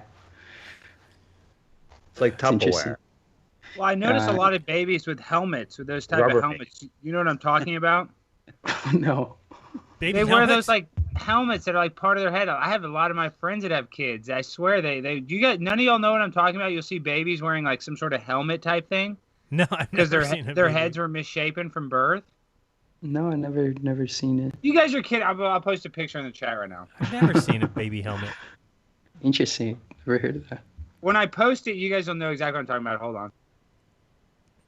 Yeah, just reading this from the website, the FAQs on what can I do for pain, talking about this. For most women, labor is uncomfortable and contractions hurt. Midwives offer advice and comfort measures for pain relief, but not medicine. Often changes in position or activity help contractions become both more effective and less painful. Warm showers, heat packs, ice packs, and massage can also help. Birth tubs are called a midwife's epidural, as warm water and weightlessness are very helpful to relieve tension and pain. Big Valley Midwives rarely transports into a hospital for pain management. They have such a low percentage that end up in a hospital again. And if something catastrophic were to happen or terrible, then luckily we live very close to a hospital if we needed to. But that's not expected at all. So you're going to send me a picture. Did you decide where he's going to be? Because those things are very important for me. So especially like to really have total control of the situation, exactly Absolutely. the way she wants. Yeah. We've got a nice tub in our bathroom that's in kind of the master. Can't say master bedroom anymore. In the owner's suite. You know, Dave, we can't say master's bedroom anymore. It's insane. Very racist. We're gonna have some Freemason races. We're gonna have some Uncle Ben's rice and then some Aunt Jemima syrup, and then give birth in the master bathroom. That's the plan. I just posted the picture in the chat. It's called a plagiocephaly helmet. Plagiocephaly. I don't know how to speak English. My English is worse than yours. That's for sure, man. Wait, you posted in what chat? I don't see it. In the Skype chat, you look at the freaking helmet. Does it not? Does my baby need a plagiocephaly helmet? Hold on a second. You'll see what I'm talking about. And if you guys hadn't seen babies with this on, I feel like every person I know that's had a baby in Dallas has one of these helmets. Is anybody else seeing a message from him in the chat? I'm not seeing it. Did I post it in Globebusters on accident? I don't see it posted anywhere. I would be able to see it wherever you posted it. Oh, because I didn't press send. Sorry, only I can see it. Duh. You have a keyboard or you are killing someone? You see what I'm saying? You guys haven't seen these helmets? No, I've never seen No, never seen that. Not in my life. Dude. I've never seen this. Dude, I have multiple friends that had their babies have to wear these helmets. I don't even ask them because I don't even want to know what the hell is going on. Yeah, and it's like supposedly if they use forceps, I don't know. Something to do with the baby's head shape. Right, maybe forceps, because that's basically grabbing the baby by the head and pulling it out. Like, that usually doesn't happen in the swimming pool, in the water. That's what it avoids. My sister get out of in the swimming pool. Was the first case here in my city. Yeah. Mm-hmm. Just a regular swimming pool. Big pool. Yeah, it was like a jacuzzi, some circular inside of a hospital. It was inside of the hospital. Oh, really? But she was out in the swimming pool, and then they cut the cordon. I don't know how to pronounce that name in English, and the doctors take out from the swimming pool, and she's still alive. Alex, I'm a little embarrassed to admit this. Guys, I'm embarrassed to admit this, but my dad, to save money, I was actually born at a veterinary hospital instead of a regular hospital because it was so much cheaper. You're lying. Yeah, of course I'm lying. That's a joke. I wasn't born at a vet hospital. Born at a cat hospital would make a lot of sense to me, though. I had to think about it for a make second. sense, sadly. I would go, oh, that explains a lot now. I was confused before. How's Angus doing, by the way? You know, Angus is the glue that's keeping this freaking family together. That he brings me so much joy. After I got that strike for a week, I was so mad that I couldn't upload. But then Angus was literally like licking my toe, so I immediately had to get happy because when you have a kitten, it's pure joy. Everybody out there needs to get a kitten, guys, because we need to protect them from those people in China that are eating them. No, they're eating dogs. Did you watch the video, Jaron? Did you see the menu they have a dog on there, they got a cat on there, they had a bunny, and they even had a donkey on the menu. You want to hear? Alex, don't you think if everyone in America got cats, that it would be more likely that China will invade? There's a black dude in my car lot. I go to this Chinese food place. He won't even eat Chinese food because he said he used to see the Chinese people stealing neighborhood cats and cooking them. So he won't go to the all-you-can-eat Chinese buffet. Like the guys that work in my office, I'm like, y'all want to go to the Chinese buffet? It's $9.99. I can buy them lunch. It's a good deal. They can eat all the food they want. This black dude, a 64-year-old guy, will not go to the Chinese buffet at all because he believes that firmly they're cooking cats back there. Now, you want to hear the sad thing, Alex? Here's the real sad thing. If we're going with honesty and truth, in 1994, I ate dog. What? How? Because I went to the Philippines, and we had to stay with, like, what they call a host family, and I went with, like, a youth group from my church. So we had to stay at this host family, and this host family in the Philippines made us dinner, and we were told it was very rude to not eat whatever they put in front of us. So, I mean, what was I, 14 at the time? And after dinner was over, they brought out this plate. Well, they didn't bring it out. What they call boy, which is just a slave. They have a slave that they call boy. So, boy, go get the plate. You know, he brings out the. And is he a family member? Is the boy a family member? No. This would be like a slave, like a servant, like a butler almost. You know. So then the boy brings out the plate with some squared up chunks of meat on it. We were told that it was dog and it was a delicacy. And so I had to eat a square.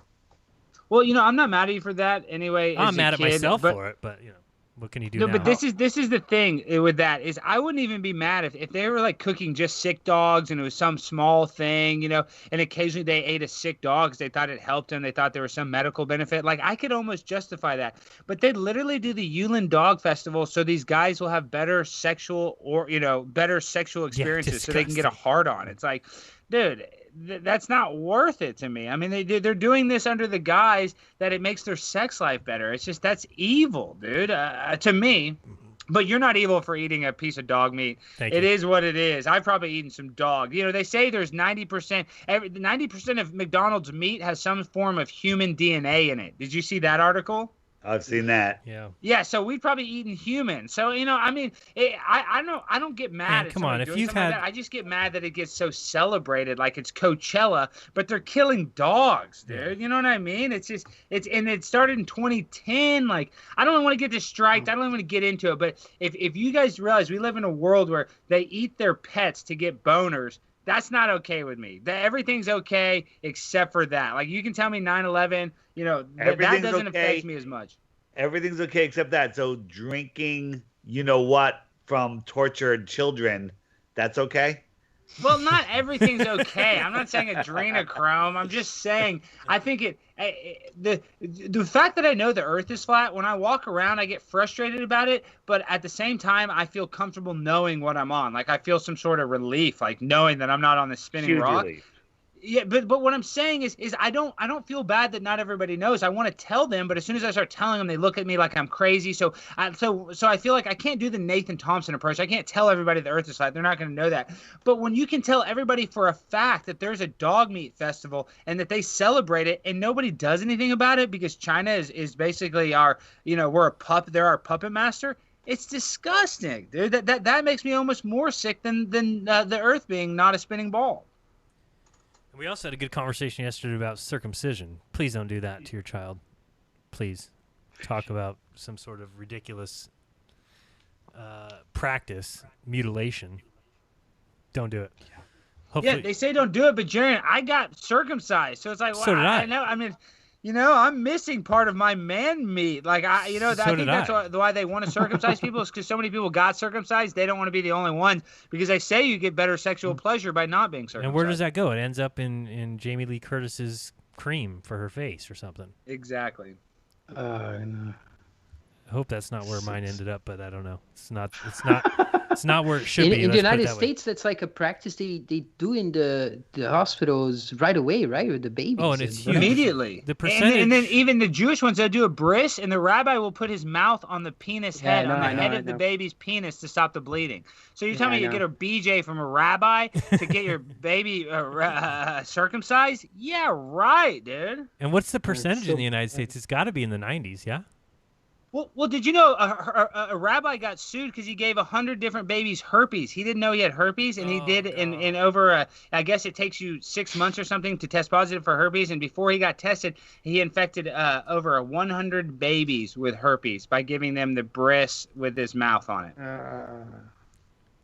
So grotesque. Overall male circumcision rate in the United States between 76 and 92.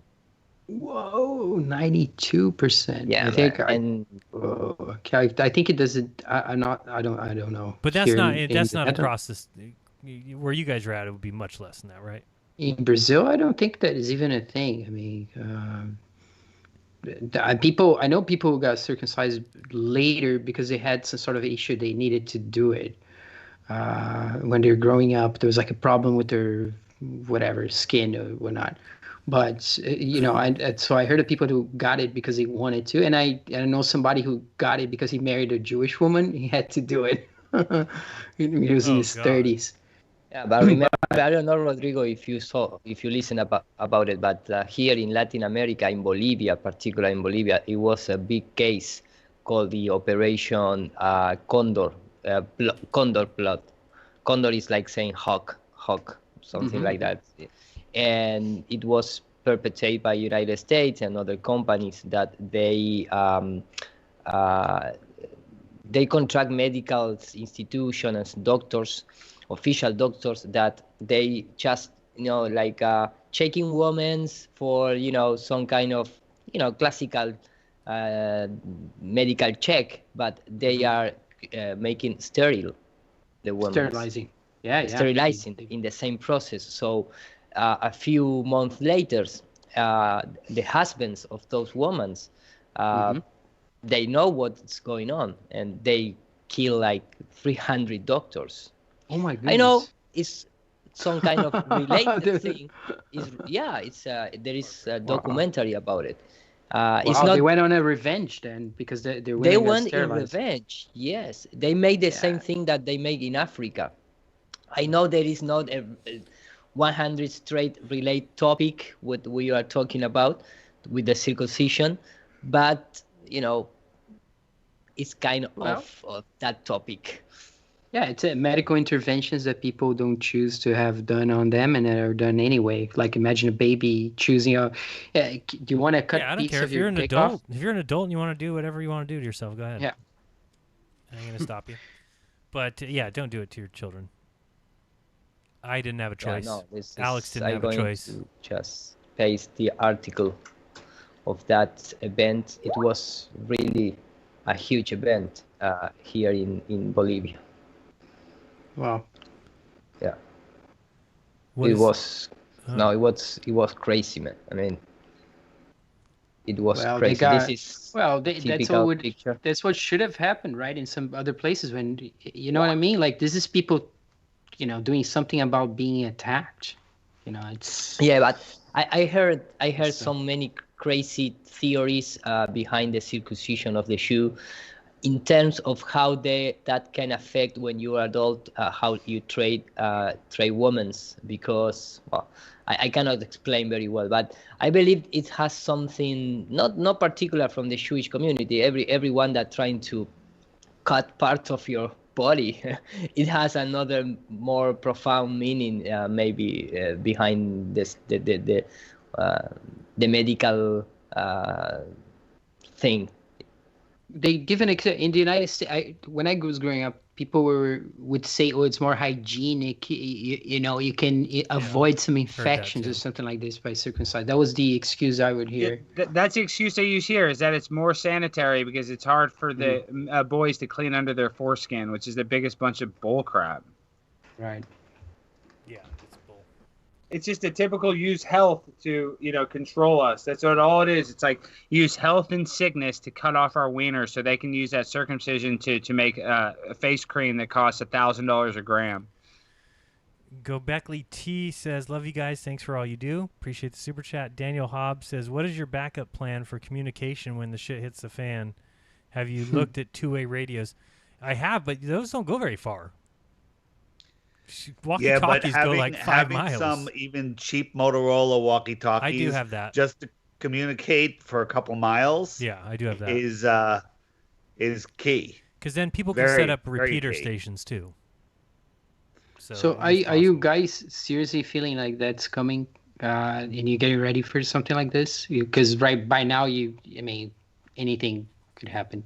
Or... I think if before George Floyd, before that verdict comes out, there will be a civil war where they send people to fight in the streets. I think that will definitely happen. I think martial law. I don't know what happens after martial law, but I think we are definitely on the precipice of maybe not like the civil war that they describe, but people shooting, and then where the cops have to stand down, and then people in Georgia or people in Minneapolis will have to call on the martial law. I think that is like a guaranteed possibility in my opinion. Jared, did you guys see the picture of the other George Floyd type arrests in Paris and somewhere else? Yeah, where they it's all the same. They got the knee, it's the same thing in Paris. It's same thing where you can't see. You only see one knee of the cop. The black guy on the ground has his face towards the camera. It's the same exact formula to invoke the same reaction. And so they did it in a whole bunch of places. And I mean, if people can't see through this, they're blind. Well, what about the fact that we're riding in the streets for George Floyd in Chicago? There was 8 children that got murdered over one weekend. Yeah, 8 children under the age of 18 were the victim of gun violence. We don't talk about and that. Nobody batted an eyelash. Yeah, because that's what about black Waco? on black violence. Yeah, Waco. Yeah, right? People think the ATF and FBI know to handle stuff. Janet Reno burned down 27 kids at Waco. I mean, right. they all the FBI and CIA, they just study this stuff in manuals, in capstone manuals. When they actually have to go do the boots on the ground and get the people in there, they're like a chicken with their head cut off. They don't know how to really handle a hostage situation when all they've done is simulations. How many people died in Waco? Like close to 100, I think. 27 kids, though. Yeah. Hold on. No outrage there. Might have been more than maybe there was some outrage. They just burned them in the building, right? The military attack. Nobody admits that. They say that they didn't do it. The fire started inside. It was 25 children that died, 76 total, but 25 kids under the age of 18. And they said that they accidentally started it themselves when it was proof. They looked at it after the fact that the government had sent in incendiary devices. Yeah. And in the one way where all the victims could have got out, they had barricaded a bus. So they barricaded a bus into a door. So the one way that people could have gotten out through this one back door was barricaded, and they couldn't. They all burned up. Right, in some little cellar almost. Behold Pale Horse, thank you for the super chat, and Stellium7. Everybody check out Stellium7's channel. All the best from España. Thank you, sir. Yeah, no, there's no outrage over that. No, it's crazy the amount of people dying in Chicago. They'll never mention that. They'll never mention there's so many white deaths that happen. Same thing. Cops just shooting unarmed people. They won't talk about that. Don't you think, though, that we're due for an assassination? Jesus. Sorry. We really are, though. I think Jaren's right on. I think it's coming. It's coming. You watch. That's my prediction. Something has to happen, dude. But Jaren, you know who they're gonna try to do? They're gonna take out Trudeau or somebody, or Bolsonaro. They'll take out. They want to take out Trump, but yeah, I think you're right on. They want another Kobe Bryant, but they want it to be a world leader. Well, Bolsonaro supposedly got stabbed during the elections, right? During the rally, in the street. Some guy came and supposedly stabbed him, and he was wearing a shit bag for I don't know, a month or whatever, like to collect his feces outside of his body, and supposedly he survived that. But we can start talking about the hypocrisy of Donald Trump saying that the Mexican people are one of the best great people ever. I don't know if you saw the press conference with the president of Mexico. Well, you know what? You don't see it? Yeah, no. I saw that No, because he 36 million people lives in the United States from Mexico. So he wants the votes, and now he's probably saying double like, that. well, Probably double that in reality. well, probably double, but you Not the know, ones that can vote, it's amazing. I saw the press conference, and the guy is like a tortilla, man. We call that when you turn around, you know, all the time. Right. Was he wearing a sombrero? No, he's not wearing a hat, but a Mexican hat. But also the president of Mexico, which is a Freemason, a declared Freemason, he started talking about the grateful and the magnificent people from United States that always treat. He said that United States always the President Donald Trump, he always treat us not as a colony but as independent country. Well, the one thing I want to say about Trump is when he called Mexicans rapists, he was talking about MS-13 gang members, and I've dealt with some MS-13 gang members, and dude, they are rapists and bad people. The MS-13 that are in Texas. Gang members are bad people? Come on. Yeah, so what I'm saying is I don't think Trump hates Mexicans. I know he called them rapists, but I think he was particularly talking about MS-13 gang members. Dude, guys, they don't hate he's got anybody. the Mar-a-Lago They don't Country like Club, anybody. dude. There's Yeah, they full don't of like Mexicans that work there, dude. He loves Mexicans. He loves cheap labor. He probably loves Mexicans more than whites, dude. Jaron, did you mention how the dog tasted? Was it delicious? It was hard to get down. I did say that. Did it have a gamey not taste? delicious. No, it tasted like chicken, but like you cooked it too long. Did you get an erection later that night? Definitely. Okay, just good. kidding. Then it works. Have Better you than ever eaten Viagra. condor? Condor is I think I got an delicious. erection every night when I was 14, but no, not over the dog. You ate condor? Yeah, delicious. You know what I've never Killed had? it. You know what I've never had, Dave? And people are probably going to be like, "What? You haven't had?" I've never had duck. Me neither. Duck is so No, delicious. I've had duck. That's probably I one of the most haven't had duck. delicious I things. had lots of duck. I've never had duck. Jaron, Peking duck is so delicious because duck is all dark meat and duck is, oh, dude, that's a meat I miss. Duck is the best, dude. You guys have never had condor? Are you Nah, kidding? I I don't think I have. It's so good. Really? Where do you It get tastes like that a at? cross between it tastes like a cross between bald-headed eagle and spotted owl. Come on. Yeah, Moloch. But I'm bummed. Oh right. boy. Of course, you didn't eat condor. I had alligator in Brazil. Oh, I've had that Yeah, before. That's real good. So is rattlesnake. That's on the menu here in Texas and Louisiana like crazy. You ever had rattlesnake? That's real good. You got to go to the garlic festival in Gilroy, except for they might do another false flag this year, so be careful. Are you serious? Serious about what? Rattlesnake? Yeah, at the garlic festival in Gilroy, where I grew up, they have all kinds of stuff like that. But yeah, rattlesnake, breaded rattlesnake, really good. Alligator, you can get there. That's really good. What does it taste like, the rattlesnake? How do I describe Like what fish it and tastes chicken like? mixed together, kind of. Yeah, Yeah, it's good. interesting.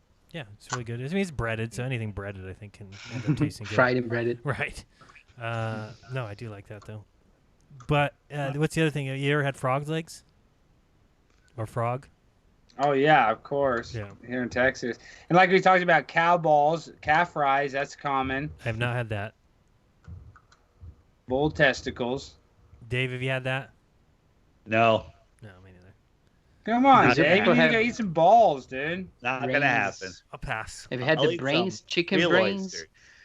In Brazil, the big one is chicken hearts. That's a thing that they do in China as well. Chicken hearts a huge barbecue thing in Brazilian restaurants. Yeah, that's not here. Dave, did you What is the McDonald's like in Brazil? Do you ever go to McDonald's and get a Le Big Mac? a Big Man? Man, I McDonald's stopped are eating even McDonald's inside the so Vatican. long ago. So long ago. I haven't walked in a McDonald's. Dave, did you say you like oysters? You know, some people don't like oysters. The first person to eat I a like raw oysters. oyster must have been very brave.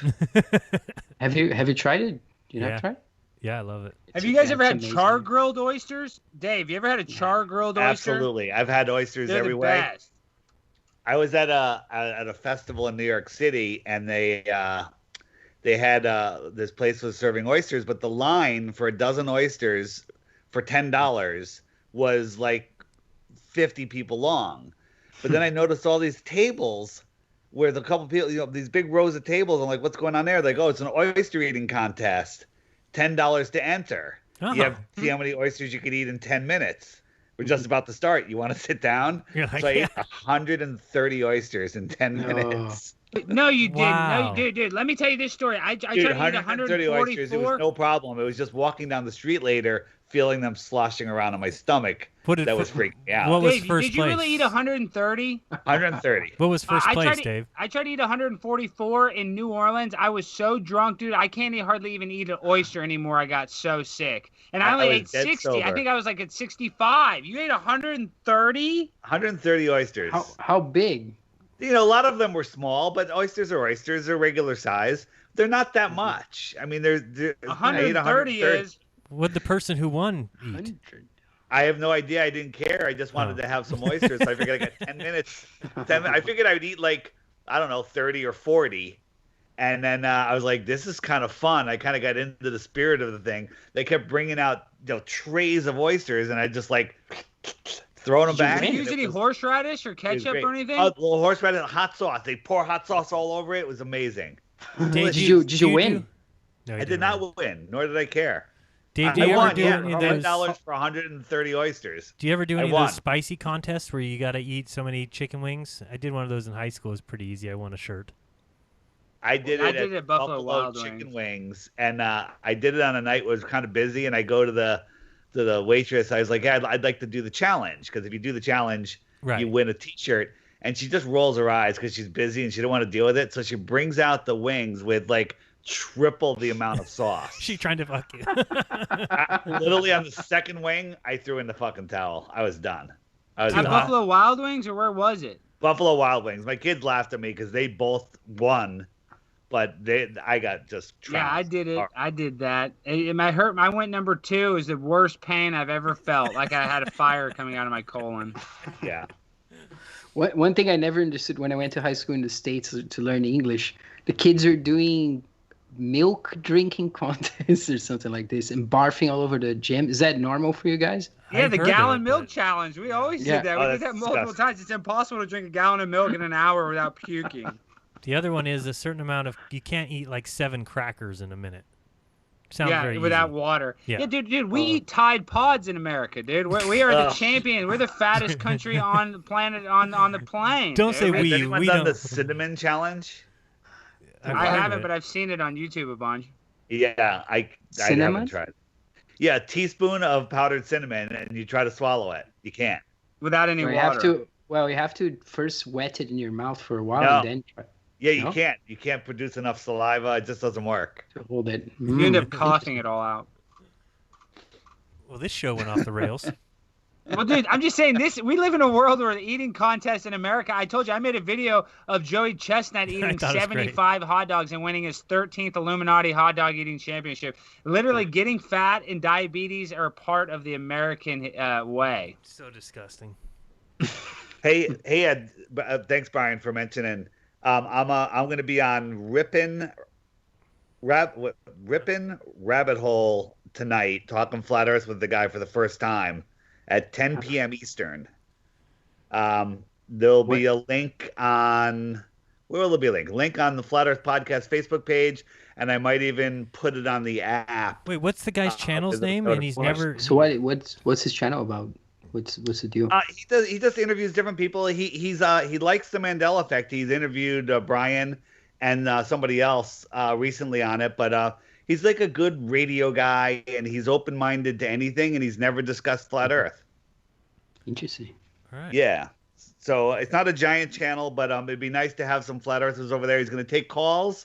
So if I'd love calls from people that think flat Earth is stupid, but if the calls are slow, feel free to call in flat earthers and throw me some softballs.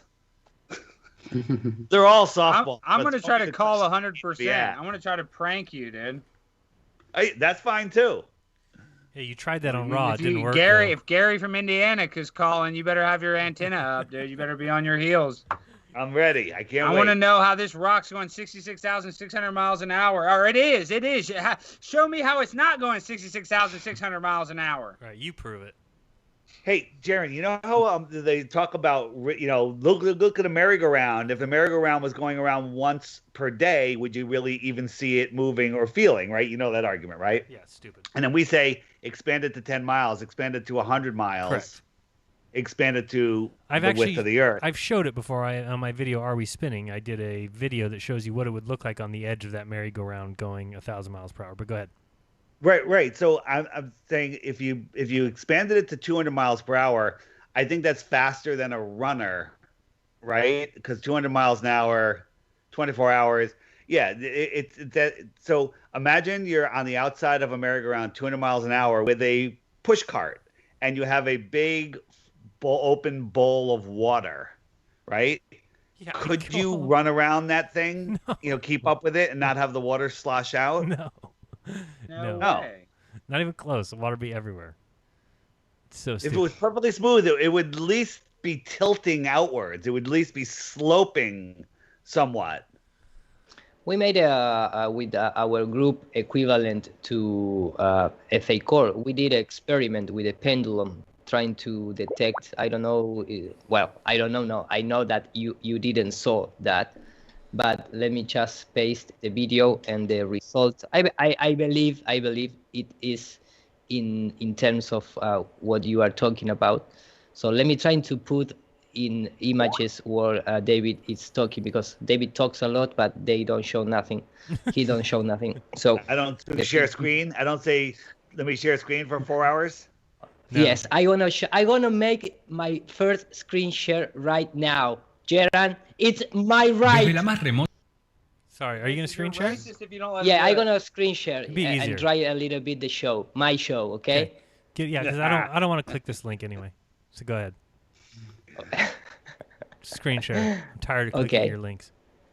Yes, I know that. So we made this time I has a really almost nothing participation in that experiment because I didn't have the time. But the idea is trying to present an observation based on the idea that if we are rotating around the sun in all the velocities that supposedly we have been experienced different velocities when you are inside of the aiming to the sun. Let me just show the video and let me because my English is a little bit off. So supposedly when we are aiming from inside this area is going to be less than we are rotating from outside. It's a type of I don't know if you understand what I'm saying, but It's the carousel effects that you are talking about, the teacup game in the Jalen, help me. No, you're doing good. The teacup ride, right? Coriolis? Yeah, that kind of thing that supposedly, it's based on the heliocentric model. That's you are experiencing. If you are far away, in that rotation. So let me go forward. I know that I completely miss what I'm trying to say. Is it the centrifugal force you're talking about? Yes. It's when Wakey did he made that interview with the astrophysicist woman, the astrophysicist, and he showed that idea from the teacup movement that supposedly if you are rotating around a center point, all the centripetal and centrifugal force that is going to be difference. It's going to be a little difference between the inner part and the outer part of the rotation. It's simply as that. So we made this with guys who are physicists and mathematicians. So they made all the, and this is a public paper. Everyone can download it and see. But this is technically speaking, this is the experiment that what we want to detect. The difference in the translation and rotation in 24 hours. and in particular in a period of 12 hours difference, because you are at the night part of the Earth and the other part is at the sun part of the Earth.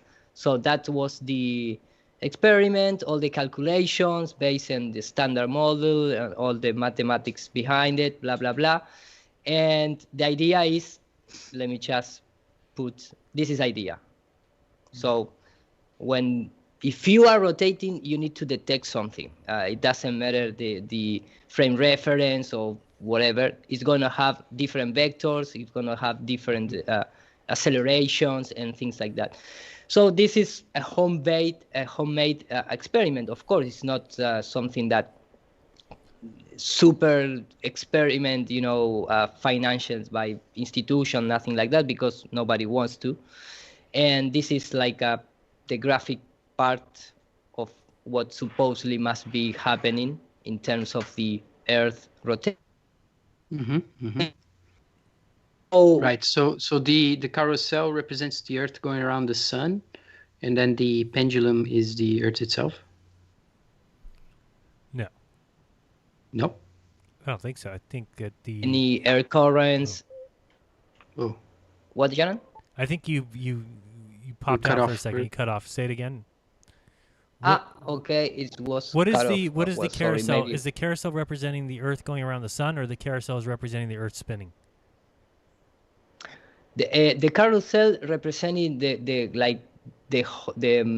Earth rotating around a center point. Yes. Okay. Gotcha. The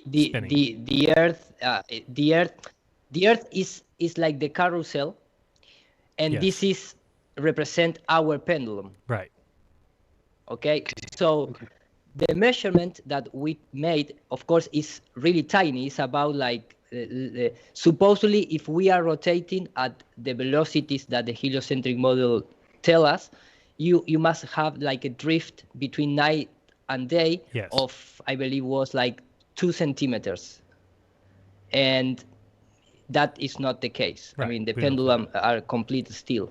The only thing that we experience is just the tiny vibration for the cord where the pendulum is hanging, and maybe some super little vibration at the beginning. We live in rest like 6 days for the pendulum to, right, trying to be at rest, things like that. So let me just go very quickly. This is the measurement table that we made, and this is the metal part. This is the supposedly difference that we must be experienced, and of course we are really away of that. I mean, completely away. The pendulum was completely just a little shaking. Here you can see the time lapse. Sorry for my explanation. It was complete mess, but I believe you understand what I'm trying to say. So wait, like what you're saying is that this pendulum, which is super sensitive. No, it's not super sensitive. No, but if the Earth were spinning the way it's supposed to do between the night and day, just to get the gist of it, this pendulum should be doing something to reflect that, and it's not. And it's not. It's completely still. The only vibration that you have is based on the movement for the traffic outside the building, things like the air maybe, because this was a really high building where we hung out this ceramic, it's cement. Like concrete. Cement. So it's a heavy concrete. Thing, concrete. Yes, more than 100 kilos. We're trying to make we're trying to make the most accurate thing, and the idea is we bring to the scientific community, quote unquote scientific, no, because we present this in some universities, but nobody wants to make contrast information. Right? No, of course, it goes against because what they already teach and everything else. Exactly. They don't want to take it seriously. They don't want to take. Yes, not even seriously, but this is the difference that we have to experience. Right. That's a prediction of what would have happened. The prediction based on math, and in the standard model, and we don't predict nothing. I mean, completely still, and we made like 6 times these experiments. And if you do it in your own country, you're gonna experience the same thing. The Earth is completely still. So we don't have nothing that proves that the Earth is moving. Nothing, basically. Did you try to make a time lapse with the pendulum swinging in some way or another to see what it does? It goes back to stable. To stable, yes. This is the actual paper. Paper is not. It's a technical. We call informe. How you translate that to English? Like a report. Review or report, like a review, yes, because it's not. You cannot consider it as a scientific paper because we don't have the authorization or maybe the signs from institutions, things like that. Yes. But this is the index with all the experiments, all the abstracts, what we're trying to achieve, what it was the based on what must be the difference between the different movements, all the math involved. And everything is official, of course. It's standard math. And the people who did it are mathematicians, right? It's it's the same team that we sent the balloon here in Argentina. Yeah, we have some mathematicians and some physicists inside the group and regular guys, like some kind of FA core. But the fact is that our pendulum can detect the Earth's motion once more. Wow. Yeah. Well, wasn't it you were talking about the guy that did the report on if the Earth's movement has some sort of tail like a comet, and then didn't he say it did? I don't see that, man. Maybe that was Rodrigo. I was saying that there's because people are saying that if these planets are spiraling in the way they say it, all these ridiculous, their motto, right? If it's the way they say it is, the planets should be leaving these trails of gas behind them. And some guy actually wrote a book about this, and he has all these cartoons or computer things with the planets. He says that Jupiter and Saturn should be leaving this gas trail behind it, and just people, following the kind of logic of the system and finding nonsense and then inventing a way to try to argue it. It's pretty. That's how I see it's kind of interesting, because it can literally take the science fiction narrative and create your own little hypothesis and call it scientific method, because you create a hypothesis, you go out and test it, and you make a prediction. That's how they claim that you find out the truth, right? So, but you can do that with any kind of coding you want, which is the problem, right? Hey, so, Jaron, can I just cut in for a minute? You may. I gotta cut out. Okay. So just a couple quick things.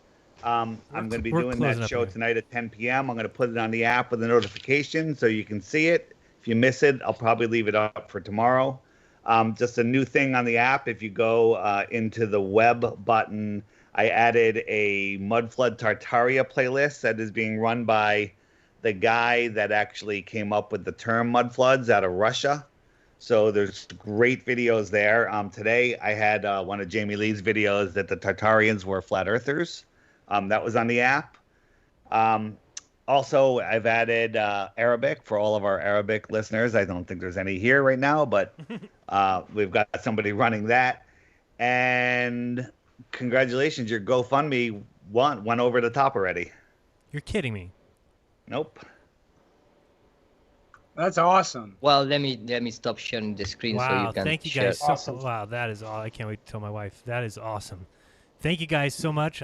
There's Anonymous 247 I see at the top, and Matthew Atwood. Thank you, $300. You guys are unbelievable. My mom paid 33. Kelly Fahey. Thanks, Mom. That's awfully nice. You want to really? Your mom did? So that's my mom, Jaron. Yeah, she paid $33. I told you she's a flat earther. 33 over, Jaron. Illuminati confirmed. Thank you, Alex Stein's mom. I saw the super chat from Alex Stein that says Alex Stein is very annoying but also very handsome. So fact. If he wasn't so handsome, I don't know if he'd be. No, especially on a show that's not showing his face. This is when I'm most handsome. Kyle Marine. You can't see me. Kyle Marine, keep up the good work. Thank you guys so much. It's amazing. Iru, are you still sharing?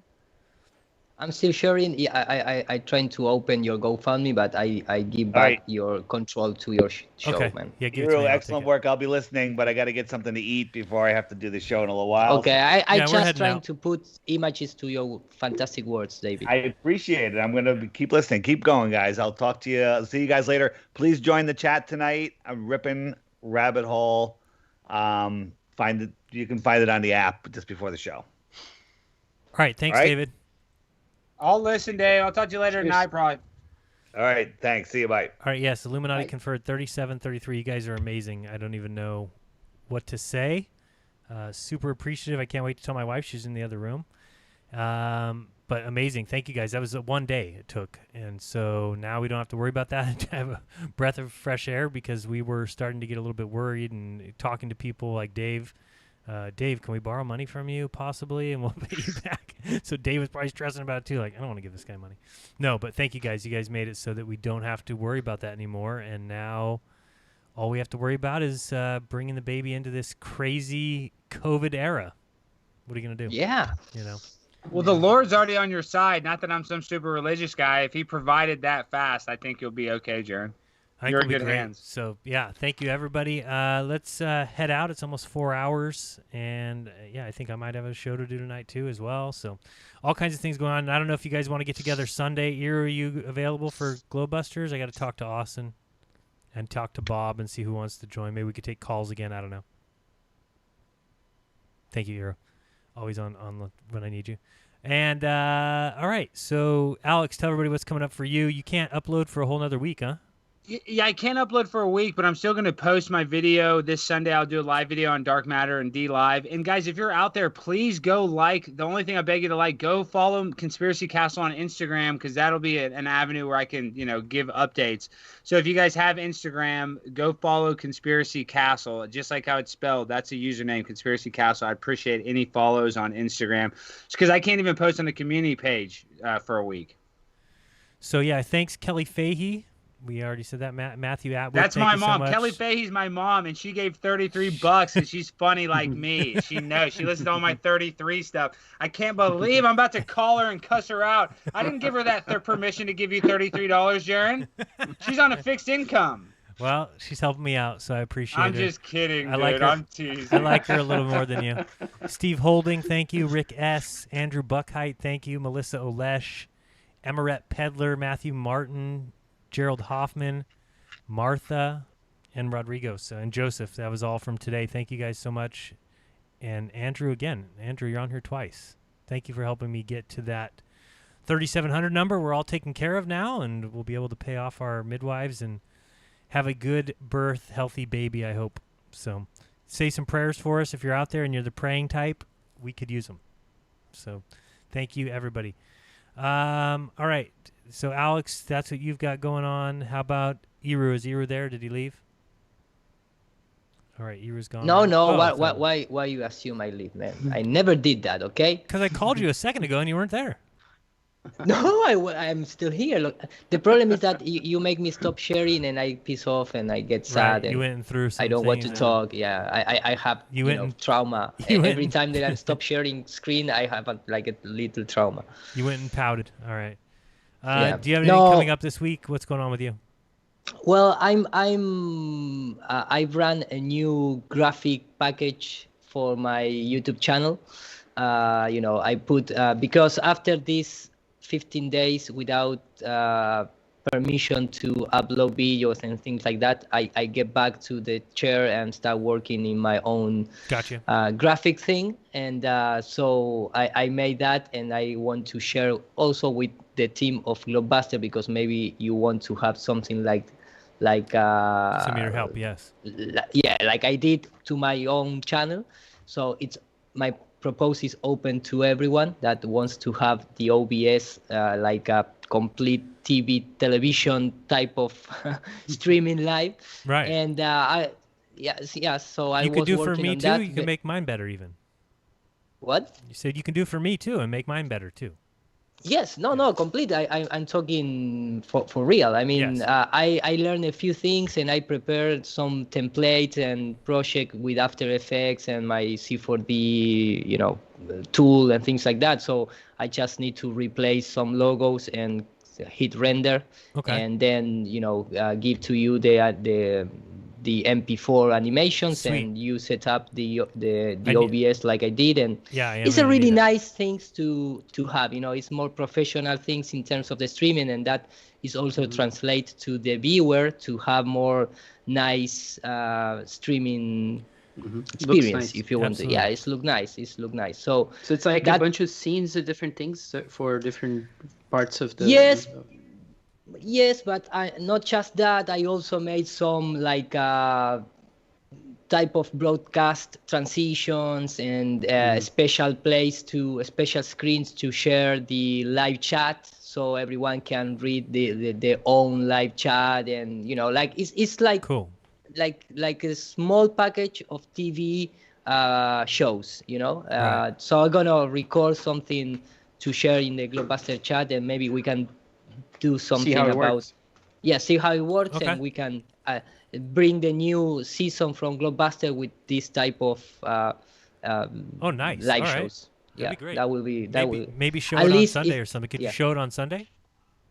Yes, of course, man. Of course, and that is also, I take that like trying to bring back some of the help that I received from all the English community, because it's really beyond my expectation. I received, like you received right now for your child.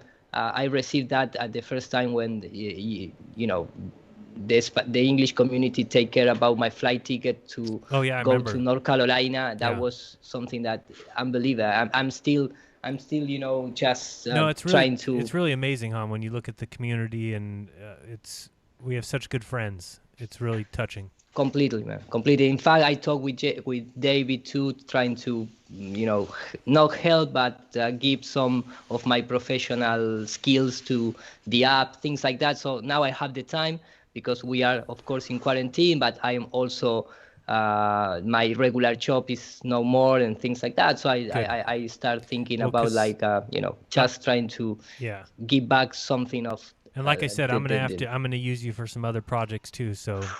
I'm sure I won't be the only one. Available. I'm completely available. So I was the last 10 days. I was working on that.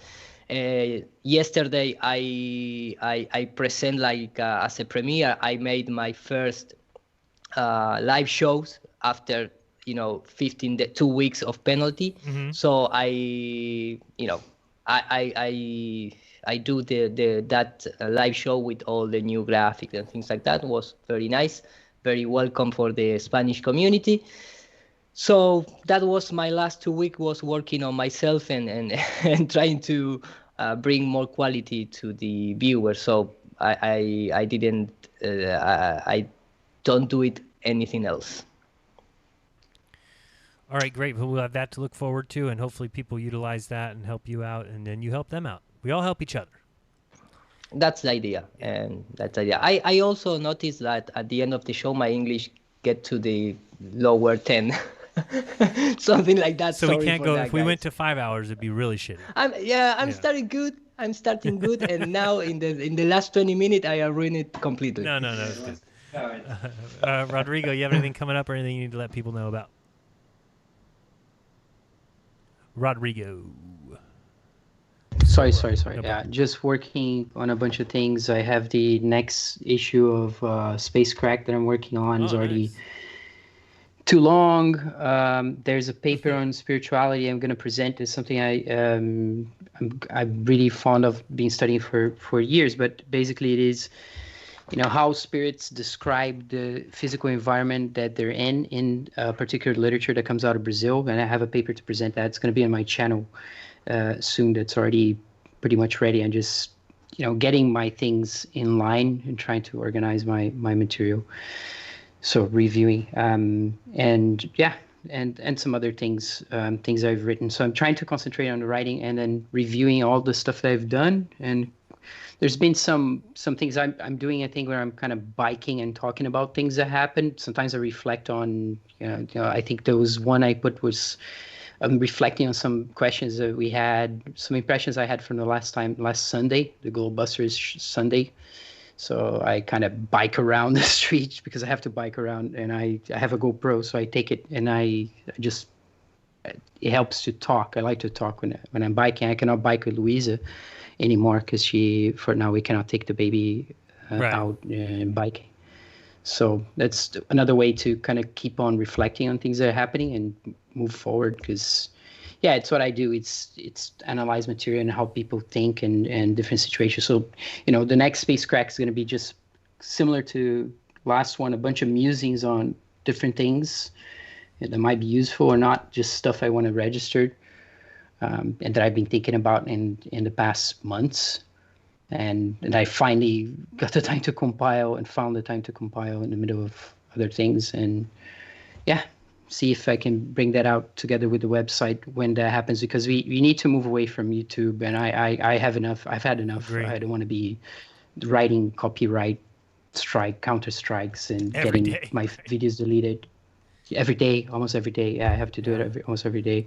And so, the only way is, it's kind of like what you're saying, get your own website and see if people want to help you out. They can, and give enough as much as you can for nothing, for free, of course, and see if people, a lot of people have been, at least I have a small group of supporters that are very engaged, and I love it. I think it's great. And yeah, if we can bring out more and help other people, that's what I'm here for, essentially. So, but of course, keeping with my position, which sometimes get some people triggered. I don't know that, some people think you shouldn't, like Jason brought that piece. He was making fun of the Mandela effect. Supposedly I got called on, there was a call on Brian's show, and someone was saying that I made fun of the Mandela effect and how bad that is, and so on and so forth. It's kind of funny that people sometimes are invested in how I think about things, but I don't care. And I think people should think for themselves. It shouldn't be about us anyway. It's not about me. It's just presenting stuff and explaining what, and if people don't like our opinion on something, then they don't have to watch us. That's how I've looked at it. So yeah, people should get over it. So yeah, man, thank you so much for having me. This was really fun. I think we covered. I really like the way we had some tangents there. We talk about some other things. No, it's fun. I mean, and people have to remember that's the point of the lounge. And we go way back. If people don't know where it started in Amsterdam because Iru and I and Rodrigo were basically just sitting around having conversations with no topic and just bouncing from idea to idea and kind of talking like we do on the show. And so we just said, this would be fun just to do on my channel and just record it. So we have no real direction. It's not like we talk beforehand and say, hey, here's the 10 topics for today's show. We don't even talk until 5 minutes before the show when I call the group, and then we kind of say hi to each other, and then we just get going.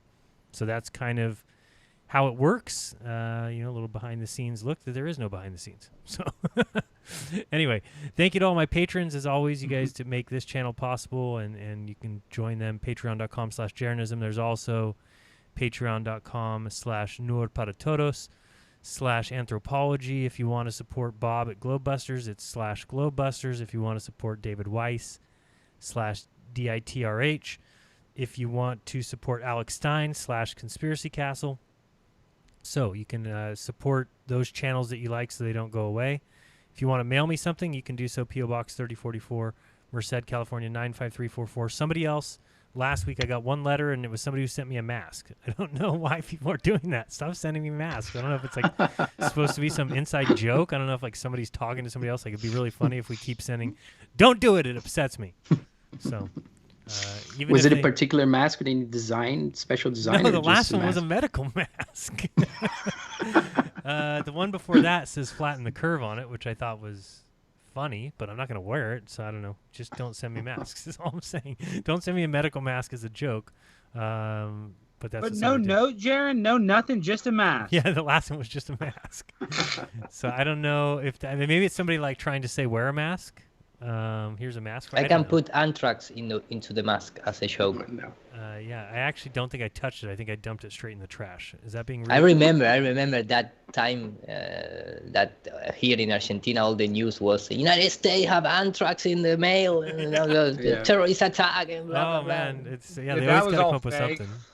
Yeah, I know that. Well, that's the Bin thing, Laden sending anthrax, whatever. Man. They always try all this fake stuff and nobody cares, and then with this one, all of a sudden the world is just turned upside down, inside out. That anthrax came back to an American military base. The same anthrax that was mailed everywhere, so we know it was mailed by Americans.